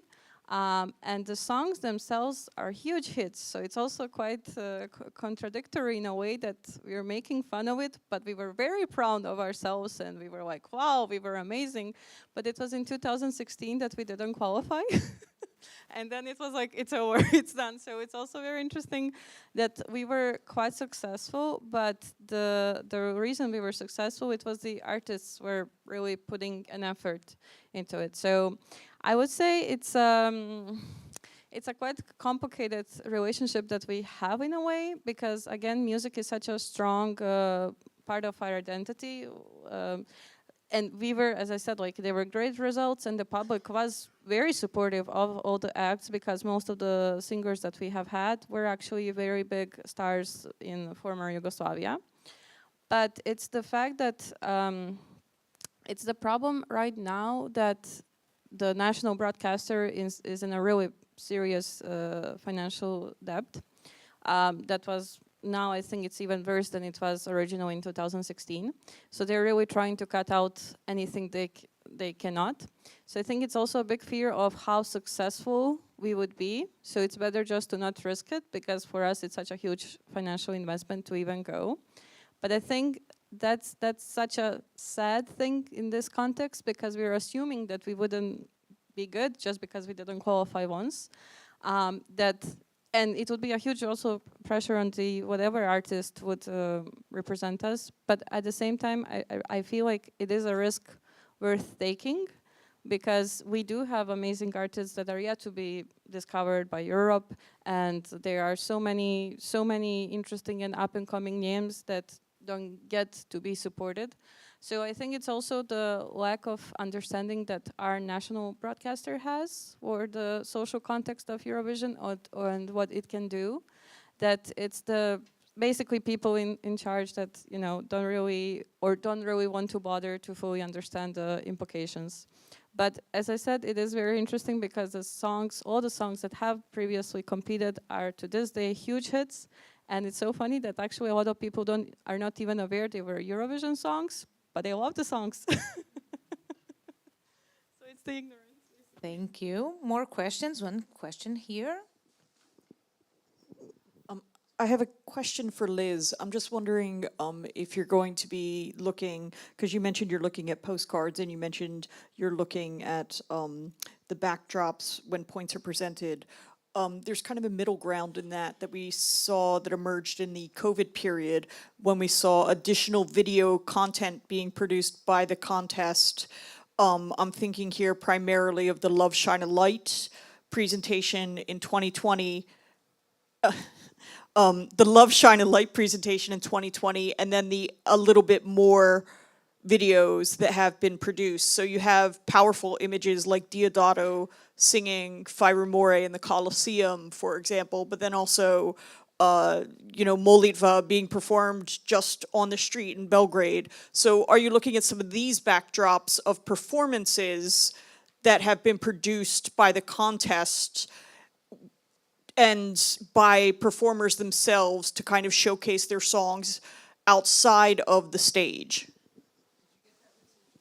I think so. Sorry, the line is not brilliant. Wales is a bit back and beyond. No, don't. Wales is fine. So I have to, all the people in this room are like me, Eurovision mad, and we all accept that Eurovision is this big. Sorry, no, it's this big, and I have to I cannot write about everything. I love buildings, I draw buildings, I work in buildings, I teach about buildings. I have to accept that I cannot write about everything. So this is why I have brought it right down to these three strands of sort of approach. And whilst there are other extra films, I did mention the interval acts very vaguely in passing in my video, but it was more about identifying the locations of the buildings, because that interval act appeared in it, rather than looking at extra, performances outside the arenas, or other parts of Eurovision that are taking place in other, in other parts of the cities, and other buildings are featured, and yes, I will come across them, and there might be like appendices or gazetteers in the book. That's the plan, but I won't be looking at them in detail and doing any analysis, because it's just too big. Thank you. Maybe questions from online? No? Yeah. Well, actually, there is a question posed by Liz. Liz, right? You have a proposal for two people teaming up. Maybe you could elaborate on that? Oh, Liz, you said that Renata and Miriam should team up, right? Could you elaborate on that? Well, let me elaborate. The reason I said that is the future in work and business is collaboration. And this arena has produced, 5, or me as well, 6 different topics. I can see a link between two people who are striving to get their research heard. Yeah, exactly. So Eurovision, the musical, according to you, should be on TikTok. Right? Let's work on that. Yeah. Oh, and yeah. Maybe can I pause Peter first and then to you? Okay. Thank you very much. Yeah, this is a question for Mark David. I'm really interested in the history and historicity of queer performers at Eurovision and what distinguishes the transgender artist Dana International from the drag that we've seen, from the openly gay that we've seen, from the lady with the beard, Conchita, who is a gay man. And this year we have Alexander, but we also have Nemo. And so I was just wondering whether you have any thoughts on Nemo, because Nemo is such an interesting case from, I've studied it a little bit and just wrote something about it for a German newspaper Nemo came out as non-binary this fall. They also say, they have been living with a woman for 5 years and that coming out as non-binary has nothing really changed. He has a very particular performance on stage. I'm not sure I should call it drag or what the genre of that kind of costume is. So I was just curious whether you have any thoughts how to put Nemo into this narrative of queer performers at Eurovision. I thought about that too, because it's so hard to it's hard to grab in this whole thing I created, I think, because like outfit-wise, I'm not an outfit expert, but I think this outfit is very fluid, so we can't really tell where is it going. Also the performance, I haven't seen it already, just a snippet, of course, but I don't know where the performance is really going, but I think the performance is very professional made, and this is more the context, I think, of this whole presentation, that it should be professional for everybody, and I think that Nemo as a person is of course in the spotlight, but I think his personal belongings are in the performance not that much in the spotlight. I just saw that. On the other hand, I think he himself is you can link himself very good to the song, because the song is talking about his journey and cracking the codes of his life. So on this aspect, we can easily refer his personality to the song, yeah. But performance-wise, we have to see, of course. Maybe we can make detailed assumptions after Thursday. Okay, so thank you very much, all participants in the second round of the Science Slam. Thank you, Karen Fricker, for hosting it. Thank you, Liz Walder. Thank you, Renate Dujakovic, and thank you, Mark David Lehmann. So now it's up to you all here in the venue and online to make the decisive vote. Everyone has 2 votes to give to our Science Slammers, and I can tell you all the votes accumulated will give a very, very high number. I'm very surprised how many people participated, so congratulations to all the Science Slammers to have mobilized all your family and friends and all the viewers online to vote for you. But it's still not decided. We have a very, very tight race, so please vote now. And in the meantime, we have now a voting break for 20 minutes. We will listen to wonderful music from our pianist Ko Jun, his annual Eurovision's recap on the piano. So enjoy, and we will be back at 12:45.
Hey.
Yeah, it's really. I joining us for the.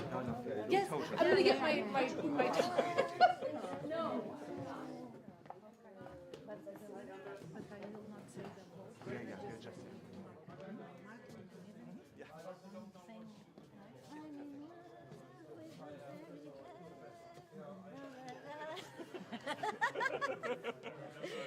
So, how is everything running here? Paul and Wilfred, our tech guys, how are you? Is everything running okay, more or less? Yeah? If you need something from me, Yeah, well, yeah, always like that. The Portuguese way. Yeah.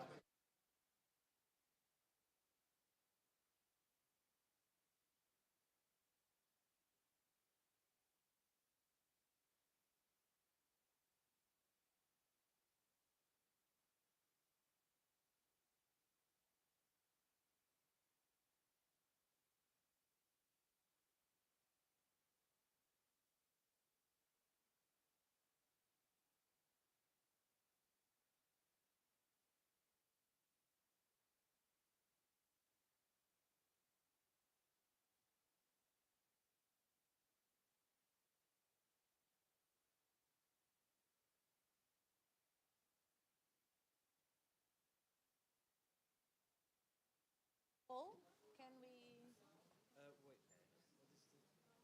This is the last panel.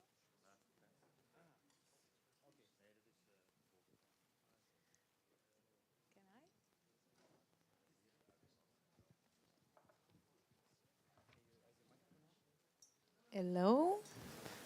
We are online now. Okay, so thank you so much. We hope you enjoyed our amazing coffee break.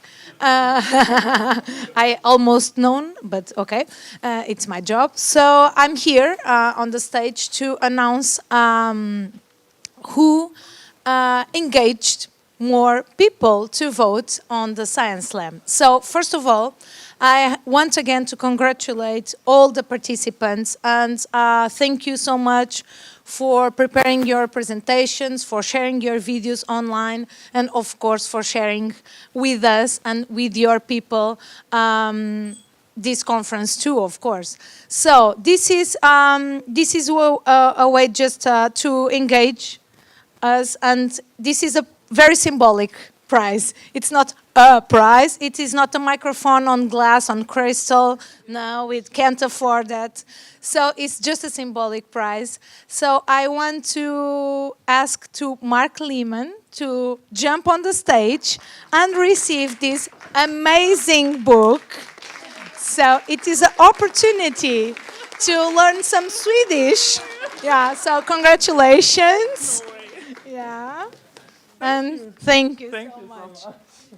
Yeah. And now you have to sing. No, you don't. Can do it. No, thank you so much, Mark. And we are very happy. Oh, and a photo. A photo. Where? Oh, 2 photos.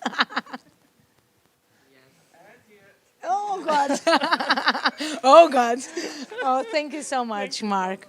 So, to close this day in the best way, first I have to tell you and to announce that at 2, this amazing person here, Anders, have a workshop. So and also on Friday, so you can join here in the room today, or on Friday here in this building. I think it's not in this room, but in this building too.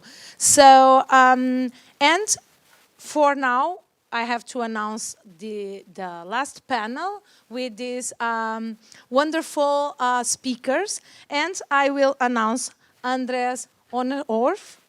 I think I'm pronounced, yeah, fine. That will open the discussion on the topic, what is the Euro in Eurovision? On music, migration, and belonging. So the stage is yours, and then thank you so much. Thank you so much for that very kind introduction, Sophia, and it was for me, immediately the thought that when Eurovision again would come to Sweden and for the third time to Malmö, that we should do something. And I'm so happy that we see the Eurovisions conference taking place right now. I also, it's my fault that I dragged in Erin here, because I knew that the contact with the local university would be the primary port for you and for us. But I'm so happy that I did so. We have had a couple of months of preparations, and now we see the results. And to me, it's again a proof of that the topic is so rich of so many different aspects. And one of these aspects is, of course, to also ask the larger questions. And for those of you who are around tomorrow, we will move to Media Evolution City, just across the inner harbor, just a few minutes walk. And you might have heard Martin Törnqvist, who's running the Media Evolution City. He was talking about this book that you can get a free copy of tomorrow, The Futures of Sound and Song, the results of a 4-side cycle, Waves of the Blue Sea. So join us tomorrow for more discussions and more panels on Eurovision and its meaning. And also, if you have time on Friday, there will be a big event in this building again. Eurovision State Malmö University, lots of ambassadors will be here, lots of bigger discussions about Euro and European politics and everything like that. So, but today our panel is What's the Euro in Eurovision? And I'm so happy that on our panel we have Erin Corey, and say some words about you when it's your turn. Nicolas Storetta, both Malmö University, and Paul David Flood, who is an incoming PhD, visiting PhD researcher. Yeah, you can tell more about you. And then Anders Hög Hansen, who already has been talking. But and the order will be that I will throw out a kind of big question. There will be one round by the panelists that I might follow up with some extra questions. And then we will take it from there and open the discussion with you and the audience and the online audience as well. The motto of this year's European Song Contest is United by Music. But what does that actually mean? And particularly with regards to the Euro of Eurovision, which is more contested this year than perhaps ever. To us, it was very important to choose the topic of the annual conference as music, identity and migration, since the European Song Contest is located in a host city where these three perspectives, music, identity and migration, constantly intersect and overlap, and where the tension between local participation and the transnational power relations in music and music industry are laid out in front of us, both on and off stage, and this year more than ever perhaps. And there's also a red thread leading to the topic of the Media Evolution City and the futures of sound and song, which we will hear more about tomorrow. So we are very fortunate to be able to present a panel where we, over the next hour, will open the door towards exploring these issues.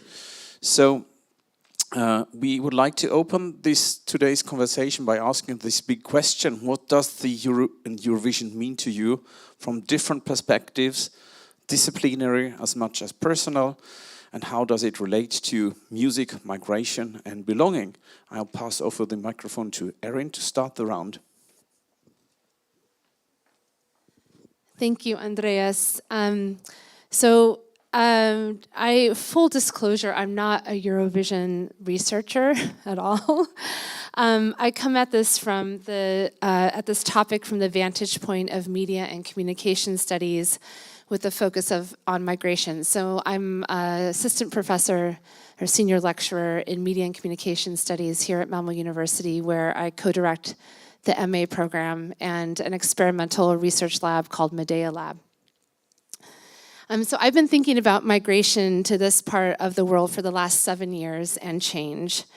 And I'm obviously an immigrant myself, coming as I do from California, from a very politically active, anti-Zionist Lebanese American family. Much of my research has been about culture as something that is co-produced and always in flux. And along with my interlocutors here in Malmö, in Copenhagen, and most recently in Uganda, I have also used participatory methods in which we have co-produced things like podcasts and digital stories, as well as pieces of art and digital archives. So my little intervention, such as it is, into what is the Euro in Eurovision is more about what is the Euro in Malmö. But first, if we're going to parse apart the word Eurovision like this, I think we should think for a minute about the word European and its origins. So my husband loved this because he loves etymologies and things. But it comes from the Greek and is a name of a princess in Greek mythology. But a little research will also tell you that Europe may also come from combining the Greek roots eur, wide, and op, seen, to form the hyphenated word wide-gazing, which I think is so interesting. So I'm not European by birth, and I still don't feel like one all the time culturally, even though I have a daughter who definitely is. But I do feel like I'm part of this society, as do many of my friends and interlocutors who come from other parts of the world: Egypt, Syria, Rwanda, Palestine, Iran, Costa Rica, to name a few. In this feeling, we represent what many migration scholars, especially those dealing with the arts, call the post-migration context, in which everyone is touched by migration, no matter whether they have migration backgrounds or not. And those who do have migration backgrounds feel themselves to be members of the societies they or their parents have adopted. And I think that this is interesting, this post-migration context, because it is another hyphenated word and stands for the intersection of cultural hybridity, artistic practice, and politics, where people are making and doing things together, and so are expanding their horizons, and indeed the horizons of what it means to be European. Thinking about migration in this way as something that is not sensational, but is a daily phenomenon, allows us to gaze more widely at our communities and think more expansively about what it means to belong to them. Here in Malmö, the post-migration context has been fertile ground for all kinds of hybrid art practices and spaces. This is perhaps especially apparent when it comes to music. So there is, for example, a Palestinian oud player named Imad Al-Tamimi, who has collaborated with techno duo Boringe Kloster. Taraband was formed by Iraqi refugee Nadine Al-Khalidi and Swede Gabriel Hermansson, and it combines Swedish music traditions with Tarab music, which is more of a feeling than a genre, and the point is to elicit ecstasy and kind of performer audience connection in the tradition of Egyptian diva Kulthum. And organizations like Shako Mako, which is Iraqi Arabic for what's up, which have sprung up around the city to create spaces for and by the Arab diasporas, which center Arab music, culture, and dancing, whereas before events around this artistry were often co-opted and sometimes shut down by autochthonous white Swedes. All are welcome at these events, but the music, dancing, and performing are strictly, as Shako Mako's slogan puts it, by the people, for the people. These sights and sounds are, in my estimation, joyous hyphenations, avenues for both honoring traditions and bringing them into conversation with one another. A wide gaze indeed. And this thinking feels incredibly urgent in a time when the political rhetoric around migration is increasingly hostile, and the idea of Fortress Europe threatens to disrupt and diminish any expansiveness in favor of a myopic gaze of culture and belonging, the effects of which we are already seeing as people are held in detention centers, the conditions of which beggar belief, as those protesting their government's complicity in genocide in other parts of the world face arrest, as families are torn apart in the many bordering practices that characterize the continent today. And so I would ask, beyond what is the Euro in Eurovision or Euro in Malmö, what can we say about the contest's vision for Europe, not least of all in its decision to ban Russia, but allow Israel to perform? Is the contest one more site where Europe's potentially wide and embracing gaze is simply shutting down and shutting out? Or is there hope not only in the many protests taking place around the contest this year and the discourse that this is fomenting, but also in future programming for an event that demands adherence to human rights legislation and celebrates the hybrid musics of its changing demographics. You know better than I, and so I'm excited to hear from you.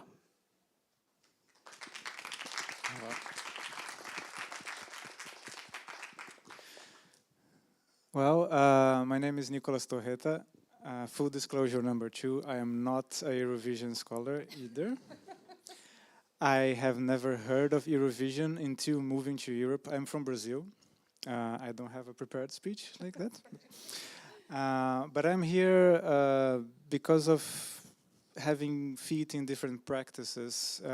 So I am myself a musician. I've worked as a professional musician for many years within Brazilian music and jazz. I'm here as an instrument builder and as a researcher. So right now I actually work for Lisbon University, even though I'm based in Malmö, and starting at Malmö University as well.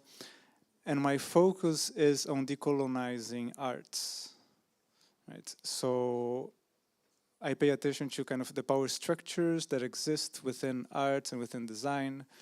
I did my PhD using capoeira, which is a Afro-Indigenous Brazilian martial art, as a way to explore paths for decolonizing design.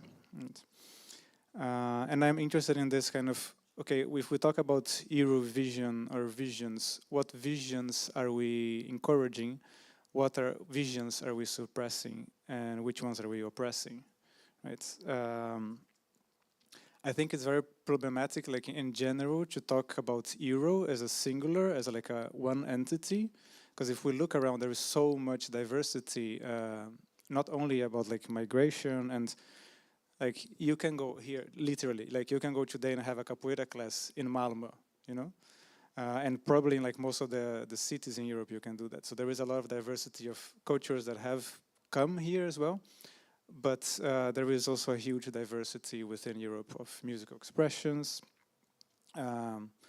So I did a kind of uncomfortable experience for myself this morning. I had breakfast listening to the top 10 Spotify's playlist, and I got indigestion. No, so I was listening to this like top 10 Spotify playlist to see if there is something that I could connect, like, okay, this is maybe a music from this country, this is maybe, you know, some kind of elements of what is going on in kind of the mainstream music industry today.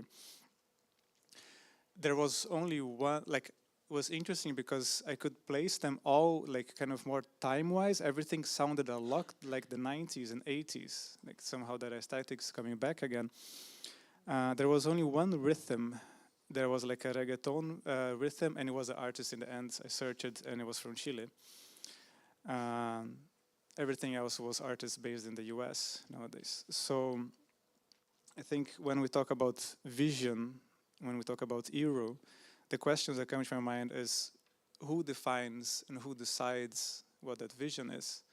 And then what is the relation between, we know there is a mainstream music scene, right? And then we have all these kind of controversial labels of like folk music, pop music. Isn't folk and pop kind of the same thing? But like music-wise, they're so different genres.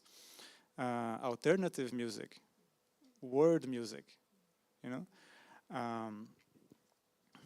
And kind of how does this power relations kind of relate to each other, and how does this kind of mainstream music works through what we call like the coloniality power structure, which is mainly when we say like in the kind of decolonial theory, we talk about the European visions and then the US capitalistic, imperialistic vision of imposing how people should live and how people should, you know, what is kind of the acceptable norm. It's kind of universalizing culture.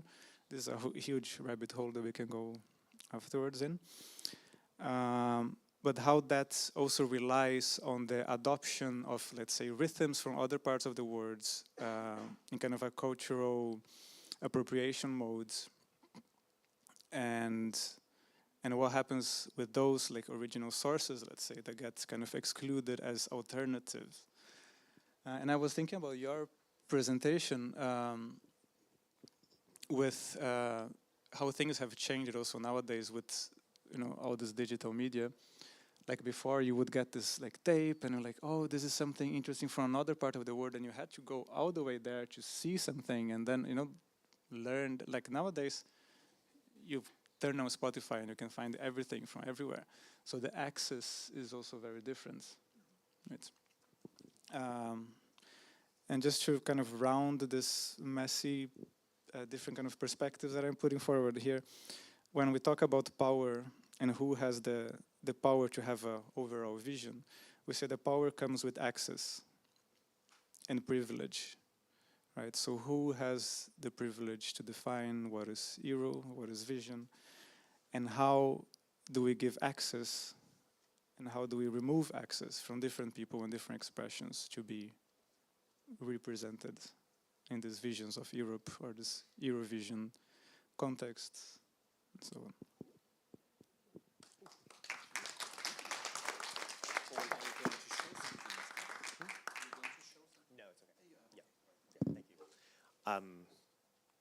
Great job. Hi, I'm Paul David Flood. I'm a PhD candidate in musicology at the Eastman School of Music in the United States at the University of Rochester. And I'm writing my dissertation on performances of migrant identity in Eurovision. So this is kind of up my alley. And I have some thoughts to share, if that's okay. As a US American scholar who studies Eurovision, much of my thinking with and through the contest has gone alongside these questions of what is Europeanness, how is Europeanness presented globally via Eurovision, and what does it mean to be European anyway? My work as a musicologist asks how members of Europe's migrant and diasporic communities, broadly construed, engage with the Eurovision Song Contest, its international spin-offs, and its dedicated nightlife spaces. As such, my response to the question, what is the Euro in Eurovision, is with another question. What does the Euro in Eurovision look and sound like? So I'd like to take you all back in time to the humble year of 1990, when the contest was last held in next year's host city of Zagreb.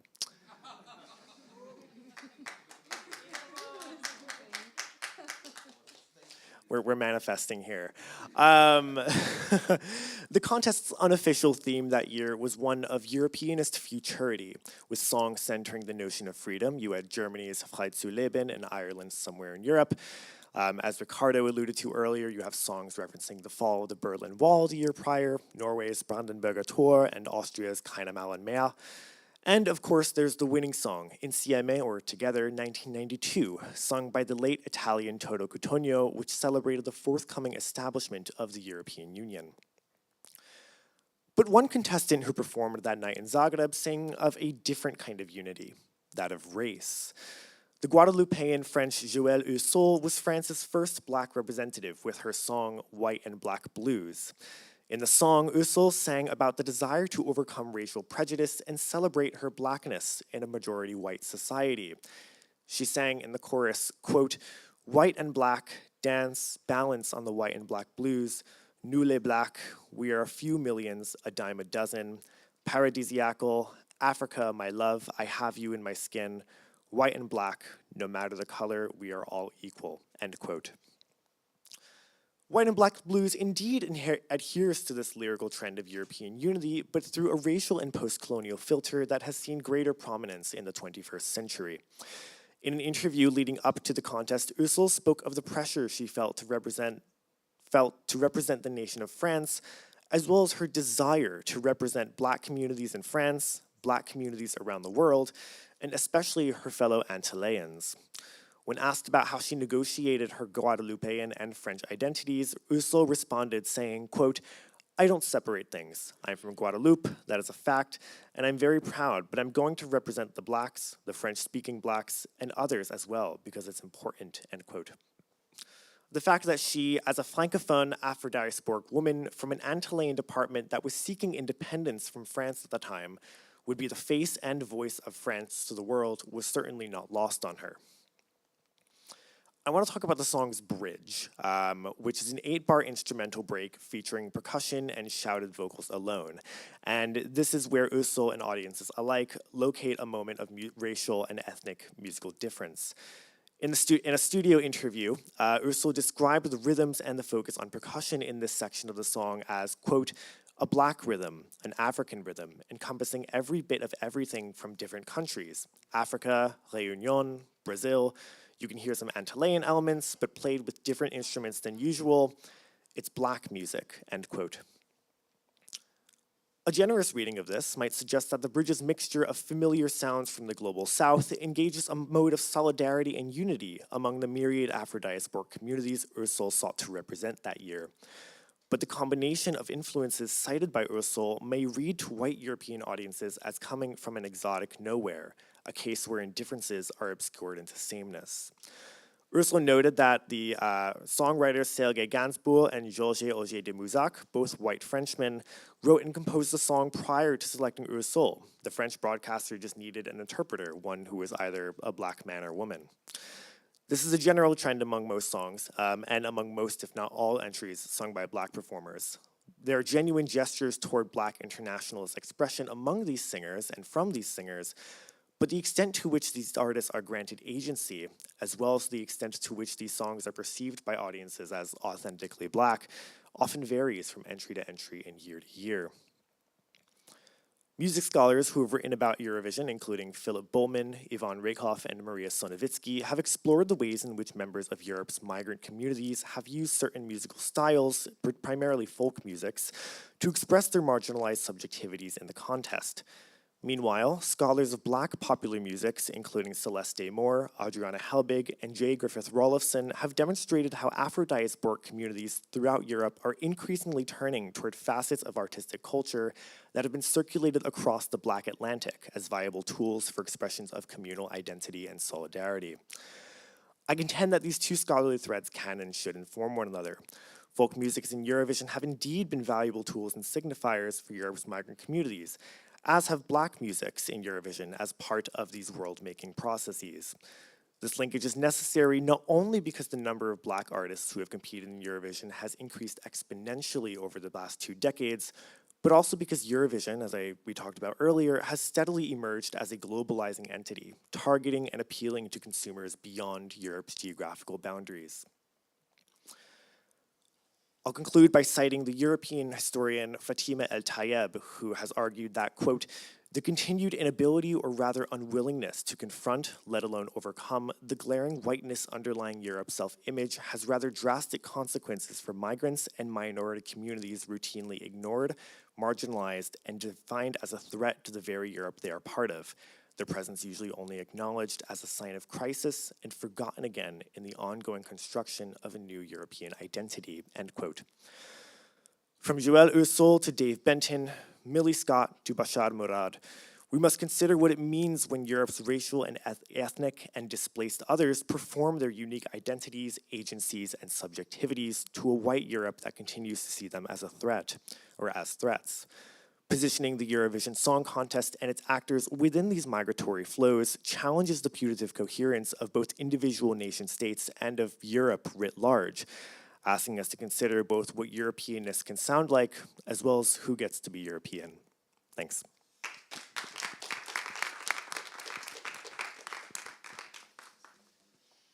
Thank you. Well, I'm Anders. I'm a media communications scholar here at Malmö as well. Yeah, and I already spoke, as you said. I'm not a Eurovision scholar, and I didn't really prepare a speech as my colleagues here, but so we can start the panel very soon. But I can just say a few things. I mean, kind of improvised. It's interesting to go back to the 50s and look at Europe and I mean the establishment of the single market, the coal and steel union. But of course, Europe needed something else for integration, for getting together. And what could you better imagine than art and music to do that? And as a part of that kind of idea, I mean, you could see that Eurovision began with those thoughts in mind, and that's very worthwhile. Then we can discuss what it has become and so on. And at its best, in terms of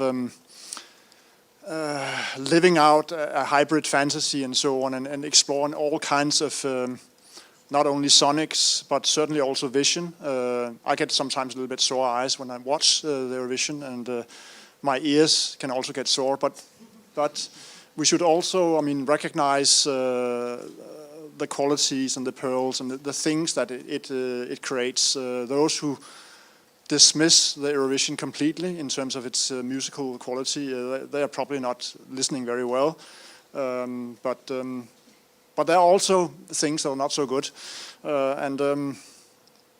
Yeah, I think I'll simply stop here. We'll start. Should I give this back to you? Yeah, I think I would like to open up the panel with, like, if you have any questions and interventions to each other's presentations. Is there anything you would like to start to comment or engage discussion with? If not, I mean, I think the big issue here that we are talking about is some kind of tension between globalization and sameness and authenticity and particularism, and the need for hybridity, or is it fake hybridity?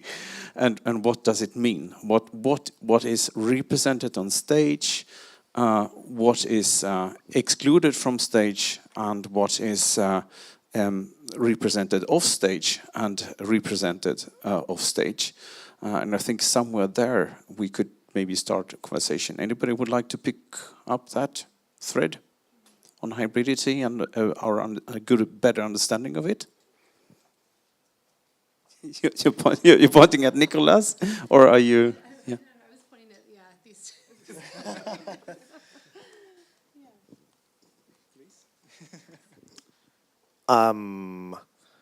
Yeah, I mean, I do, I guess, kind of want to return to this thing of like, well,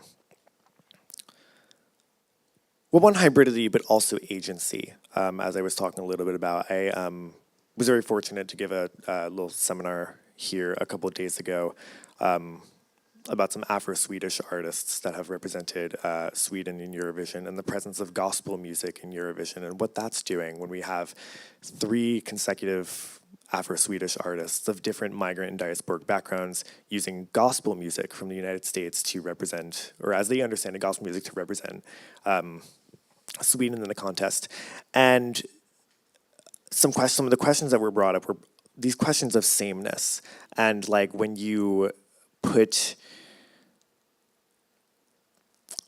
these musics and these people on stage and say, this is Sweden, what kind of work is that doing in terms of like challenging or subverting notions of what Swedishness looks and sounds like? But also there's this question of like, if you look at this and you take the like little corner number Sweden away, what here is identifiably Swedish? Was one of those questions that came up and that I'm thinking through. But in a way that also speaks to both, yes, the globalization of the contest, but also, I think, again, these questions of sameness that appear both musically and visually. And we also talked about a bit with a lot of the artists that I'm thinking with, or thinking about both historically and somewhat in the present. There is this question of like, how much can they address, I guess from a political perspective, their identities as, racialized subjects in a European purview. There was one interview I cited from 2002 with the group Aphrodite, with their song Never Let It Go. There's an interview with them in Tallinn, and the interviewer is like, hey, like, you excited? And they're like, yeah. And the interviewer immediately says, but you don't look like typical Swedish girls with blonde hair and folk dresses, which, yikes. But they had the best response, which was, yes, we do.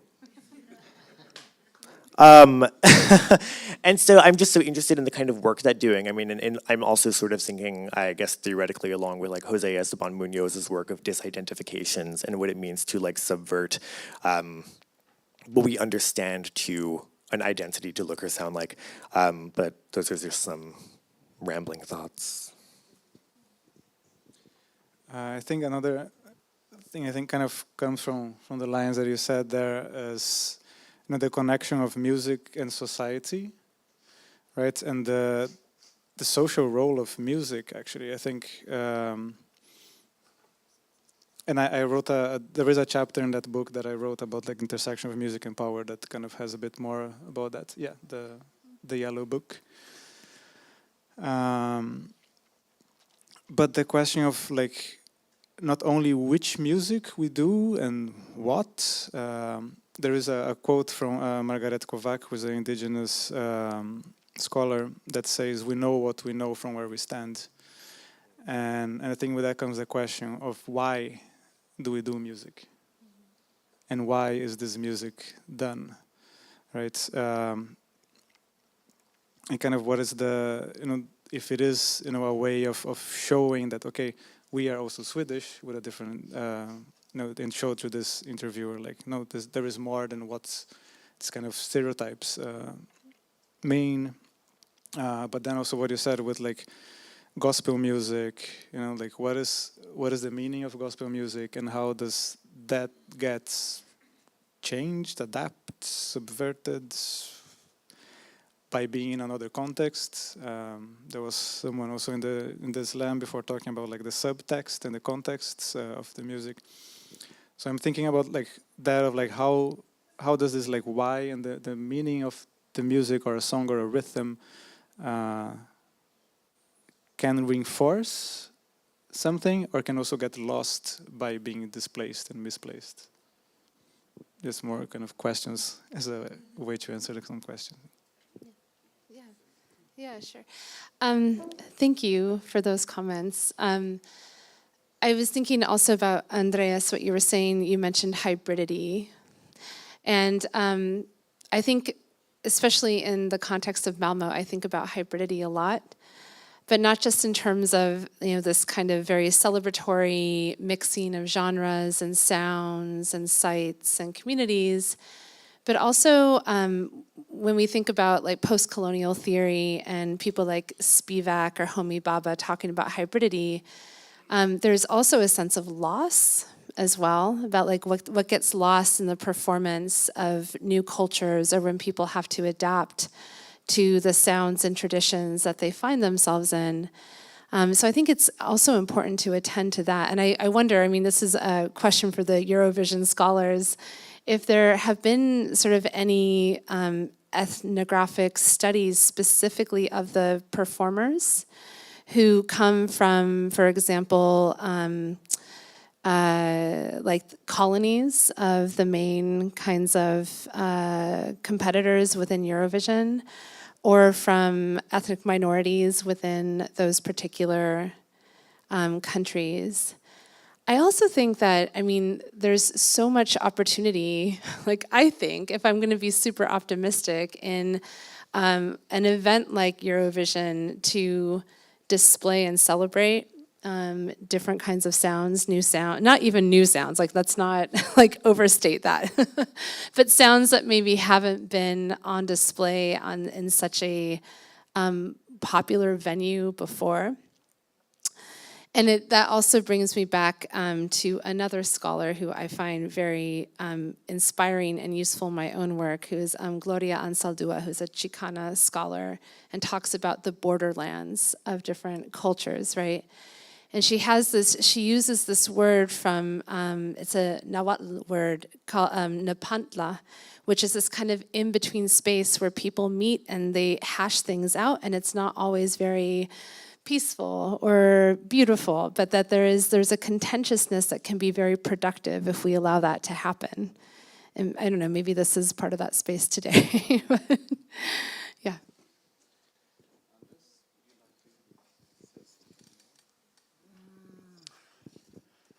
Well, yeah, sometimes I could wish that the Eurovision would be that kind of party of free expression, but it seems to sometimes to orientate a little bit too much to what can win, and what did they do last year, and what is up now. But it has that potential of mixing things up anew and becoming this kind of very exciting hybrid monster in a good way.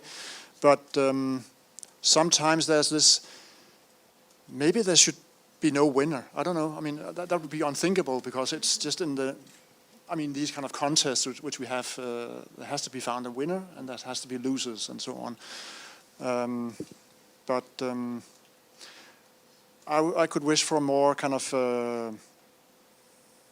courage in terms of performing something that, not to win, but to do something new and to do something exciting and passionate and so on.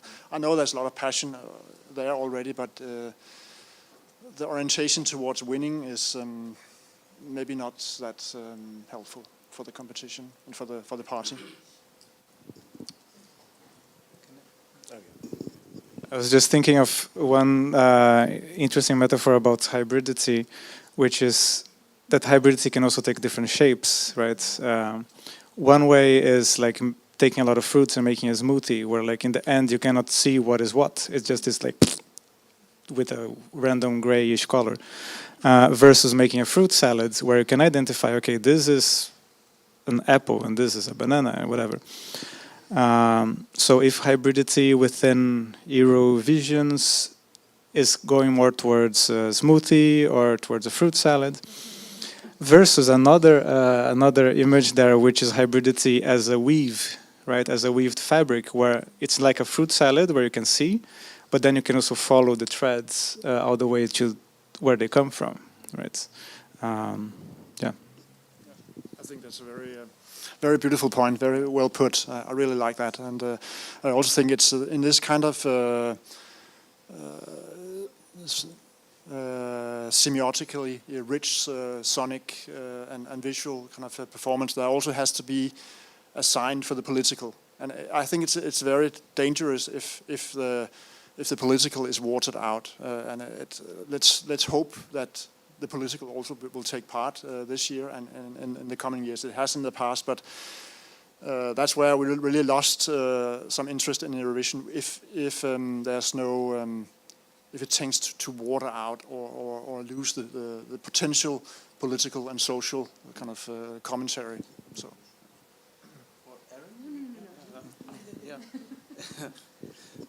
Well, I've been talking to quite a lot of journalists over the last weeks and months, and there's this constant repetition about the issue whether the Eurovision Song Contest is political or not, and why are countries outside the geographic borders of Europe part of Eurovision, and so on. And I think that there's there's some kind of language games going on here, that you want to exclude culture, music, performance from being a political being, and kind of reducing it to party politics or international politics. And then the other thing, kind of they want to suddenly reduce the concept of Europe of just being to the north of the Mediterranean, and then you say, well, but Australia is part of this contest, and they say, why are they?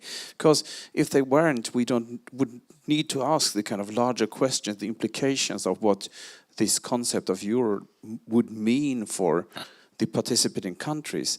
And that is an interesting exercise that is going on right now. The anxiousness to confess that something can be political, that people think is kind of tainting the contest. And the other thing, the concept of Europe that people then now suddenly would like to have reduced because it's getting more and more complex. So we maybe should embrace the complexity and the politicalness of culture, if I hear right, Anders. And with that being said, is there any other reflection you would like to share from the side of the panel? If not, I think we are ready to open up for questions and comments in the audience, please.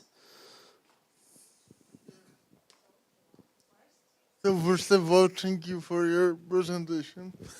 I am thinking about the attention to decolonization Eurovision, and my question is if this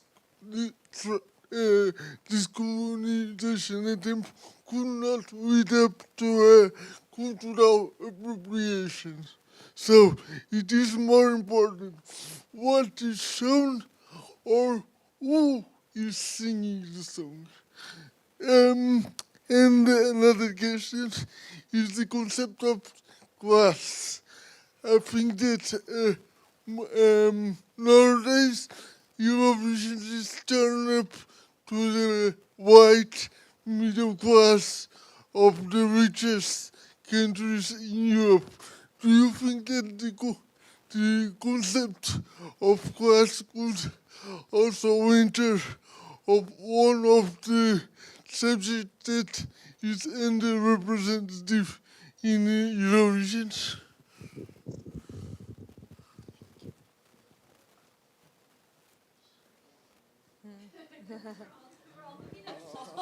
You're the Eurovision scholar. Both really wonderful questions. Thank you so much. I'll do my best to answer the cultural appropriation question, which is, I don't think has a right or wrong answer when we're talking about that in most cases, but I think, as you say, it's important of the question of, like, you know, who is performing this music and who are they performing it for? I mean, it's one thing when you represent a nation, but it's another thing when you represent yourselves and the communities that you come from in a sort of post-national perspective and sense. But of course, it's, I think, difficult to think about Eurovision in a post-national framework. Maybe you can, I don't know. But no, I think that is a really interesting question. I mean, the music that comes to my mind is, I guess because I'm here, I'm thinking about like black music. You know, the music that comes to my mind is hip hop and rap music, which came out of Black America. But we've seen throughout Eurovision, we've seen white artists from Germany, from Ukraine, from Switzerland this year, who've taken on these genres, and I think it tells us something about, I think, as Nicholas was alluding to earlier, the sort of new meanings that genres accrue when they cross into different contexts. Not only what meanings they accrue, but what also do they lose. And so I think the question of cultural appropriation gets a little bit more dicey here, because you consider what a musical genre means to members of a particular community, be it national, racial, ethnic, etc. But yeah, lots to parse through there. Thank you so much. Did somebody else want to? Sorry. I mean, those are such good questions. And I think one thing, PDF mentioned a wonderful seminar that he gave last week in our department. And one of the questions that came up, I think, when we were having a discussion about Black musics in Eurovision is the question of what is sort of deemed, like what Black musics get performed and what is understood as palatable for a Eurovision's audience, right? And so my question, I think, was, you know, is the Eurovision kind of like the audience, the typical, if I can say that, Eurovision audience already primed for particular kinds of music, but not others, right? And so, so that was one thing I think that we were talking about in terms of that. And then, yeah, did you want to say something about that too? Follow up, and I'm glad you brought that up, because the example that came up to me, and this is, I guess, maybe a little bit going into your second question. When we talked about palatability of Black musics in Eurovision to largely white audiences, the entry that came to my mind, Netherlands 2021.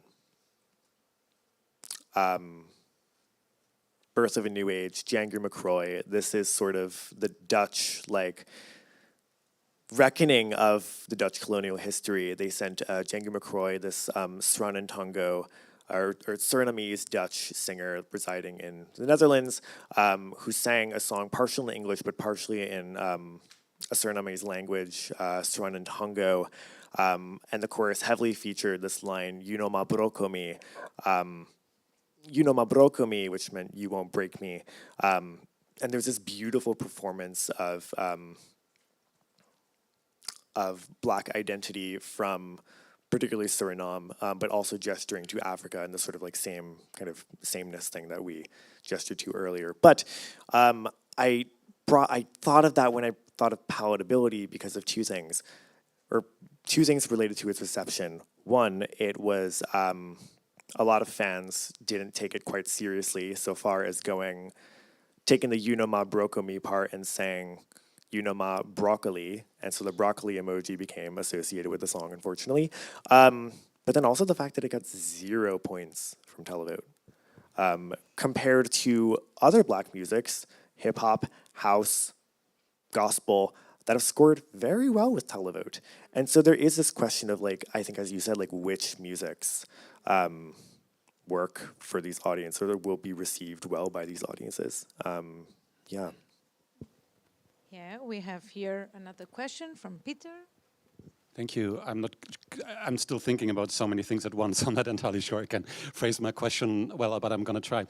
This is for Paul, but for everybody. So, you know, there's good reasons, of course, to talk about the representation on stage when we're talking about migration and race, you know, because that's the most accessible. That's also, like, it has rich layers of signification, et cetera, et cetera. I'm also, and then at one point in your short presentation, you mentioned and said, this is presented to a white audience. And then I was, okay, what's going on here? Because what do we know about the non-whiteness of the Eurovision audience? You know, that's an important question for me. We know some things about migrant votes, about diaspora votes within Europe. But, you know, I mean, Europe is not white. No. So, yeah. you know, so there is are we working with a phantasmagoric notion of whiteness? And I guess my question is also, how can we make sure that we're not reproducing that, you know, unwillingly, and assuming again and again stating this whiteness of an audience to which then race is displayed? Because in a certain sense, that's not true at all, right? So I guess my question is, a methodological one also. How could we get at a more nuanced analysis of Eurovision as an event including the diversity of its audience? Or do we already have data about this, maybe? That's really, really good point. Thank you for catching that, actually. Me falling into the very thing that I am trying to fight. Scholarship is great, guys. I don't know much about data about viewership demographics, partially just because I'm not in Europe, but also I don't know how easy or challenging it would be to actually get those demographics. So I've gotten the question before of, like, well, who's voting for this? And I'm like, everyone? Like, national publics, period. But no, that is a really good point. I mean, actually, I'm on the ground doing field work and here in Malmö, and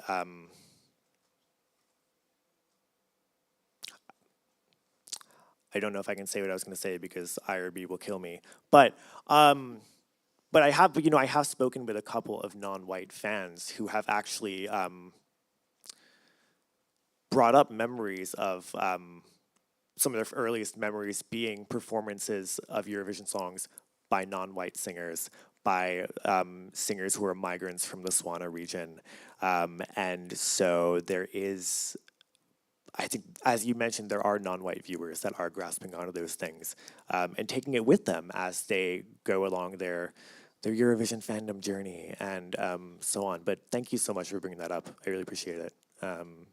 Yeah, I don't know if anybody else wants to. Yeah. I won't answer any part of that question, actually. But I was thinking, you know, like, because when we talk about this kind of power structures well, these are all super complex topics, and we learned that from Brazil when we had this horrible Bolsonaro guy being elected, that, like, what we say, like, we took the football mentality into everything, which is like my team against yours, either this or that, right? And in reality, it's much more complex than that. And we try to deal with complexity by simplifying it, and I don't think that's a way to kind of deal with complexity at all. But when we talk about this kind of, you know, if the black music, white music, whatever, I'm thinking also about, for example, there is the only recognized indigenous community in Europe is the Sami people, right, which is the north of Scandinavia. And they have also been figured like in Norway, Eurovision, and other examples. So I have no idea how is the relation there.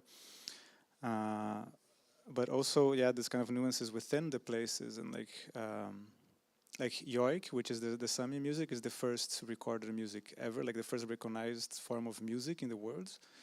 And that has been present in some Eurovision places. There was being also, yeah, so not only this kind of black versus white, but all these kind of intersections. And it came to my mind now something that's a bit unrelated, but there is this quote from a Brazilian activist, environmental activist, he says that environmentalism without class struggle is just gardening. And I'm trying to see like what would be the quote about that on music? Like, you know, how is like activism within music? We also have to consider class struggles, racial struggles, national struggles, minority struggles, and you know, it becomes this kind of very complex mess of everything. You know. We have one more question here. Thank you. I'll try to keep this very short. I'm not sure I'll succeed. I think there's a certain myth around here that the Eurovision Song Contest is a peace project. As far as I know, in distinction to the European Union, which started out explicitly as a peace project after the Second World War, Eurovision is a matter of technology is the answer, what was the question. The expansion of television networks across Europe enabled international transmissions. What can it be used for? A song contest. Everybody loves music. So it's more a question of bureaucratic management of radio transmissions and television transmissions. Then up till 1989, Euro in Eurovision was the western half of Europe, of course. The other half was something else. And then the upheavals after 1989 changed the landscape quite a bit. And then it appeared that the European Union, starting out as a peace project, had turned into a very sort of bureaucratic management organization. And the Eurovision Song Contest was there to provide this with cultural content, something which could enthuse people across the continent, some sort of relevant content to fill this bureaucratic project with. Anyway, I think one important part of this is the role of public service media. Who are the arrangers, the organizers of this contest? It's not, despite what sometimes said in Sweden, it's not the state. It's a public service media organization which has some obligations to the state, which is in some ways independent of that. And I think, not least from a Swedish perspective, the interesting thing about this, which is not very much talked about, how is the sort of picture of European music or culture presented in this context? How is this selected? Public service media have a long tradition of being gatekeepers, deciding what to keep out and what to admit in. And I think there is quite a lot of research to be done on what is happening in this selection processes and what deliberations and motivations are at stake in this process. I don't know if that's a question. Thank you. Thank you so much. Anyone who'd like to come with a final comment from the side of the panel? Erin? Maybe this is a question that we can talk about afterwards. I have a question because I'm not a Eurovision expert like you all are. But one of the things, sorry, I can't remember your name. Peter, yeah. And your exchange with Paul. I mean, I think I'm also wondering, and this question about, this media institution or industry question as well, like how are these things getting selected? I'm also wondering who the composers are, Like I wonder if we could talk about that at the level of composition, like what is the makeup of the people who actually write the songs? I'm learning a little bit more about these like song factories, I think they're called, but I wonder who's involved in them. I don't know, because again, this is like my first time engaging this kind of topic. But I wonder too if we're going to see changes as well as the European demographics change and different people get into these sort of more popular culture composition practices together. What that's going to look like in terms of these like maybe hyphenated hybrid musics as well. Can I just add something? We were talking about public service media, and at the same time we are talking also about television business and music business. So it is a very complex reality. So we are talking on that, and at the same time many people are inputting some interests, could be economics or gatekeeping on the state will. So yeah, it is maybe for the next conference or something. So Yeah, exactly. Right. And also it was a good cliffhanger, because I think that lots of these questions will be talked about tomorrow, when we will hear Alf develop his vision about Eurovision and Sweden and music production and music industry, which is part of the program of tomorrow. Anybody who would like to say more about tomorrow's program? Yeah, you will, because you will close now day one. And I would like to thank the panel for your insightful contributions and for the engaged discussions and for the many doors and questions we have opened up here today. Thank you so much.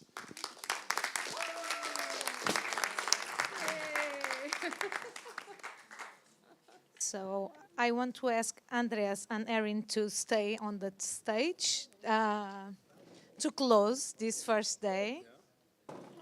Maybe here in front. What is there?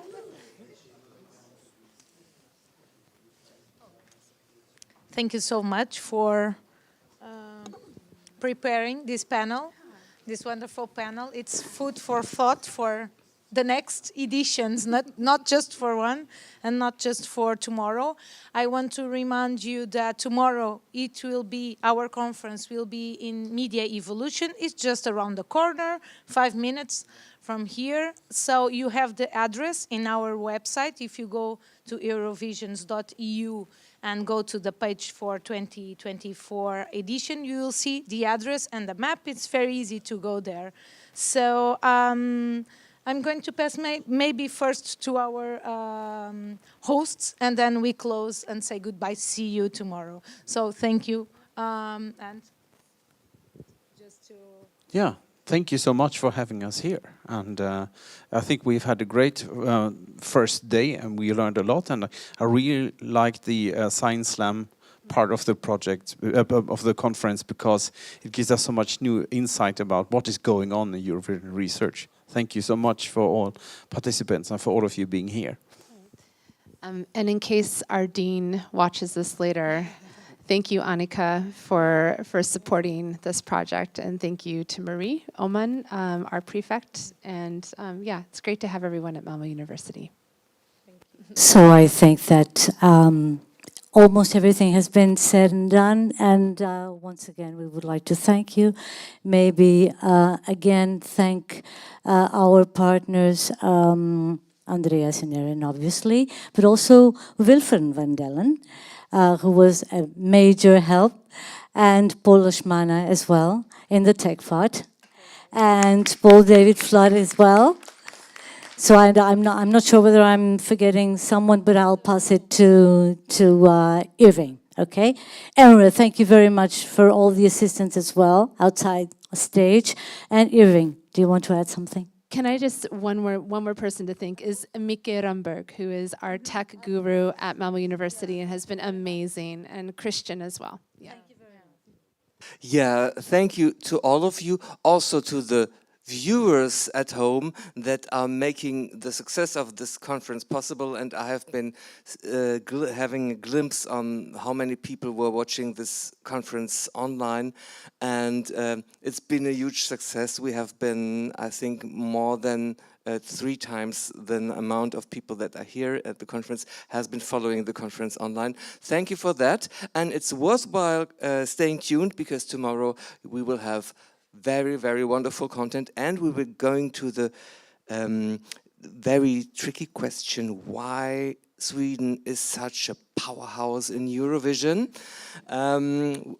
Maybe we'll find an answer, maybe not, but you will find out tomorrow. Stay tuned on our online channels, YouTube, Facebook, Twitch, X. And that's it. That's the first conference day. Thank you, everyone.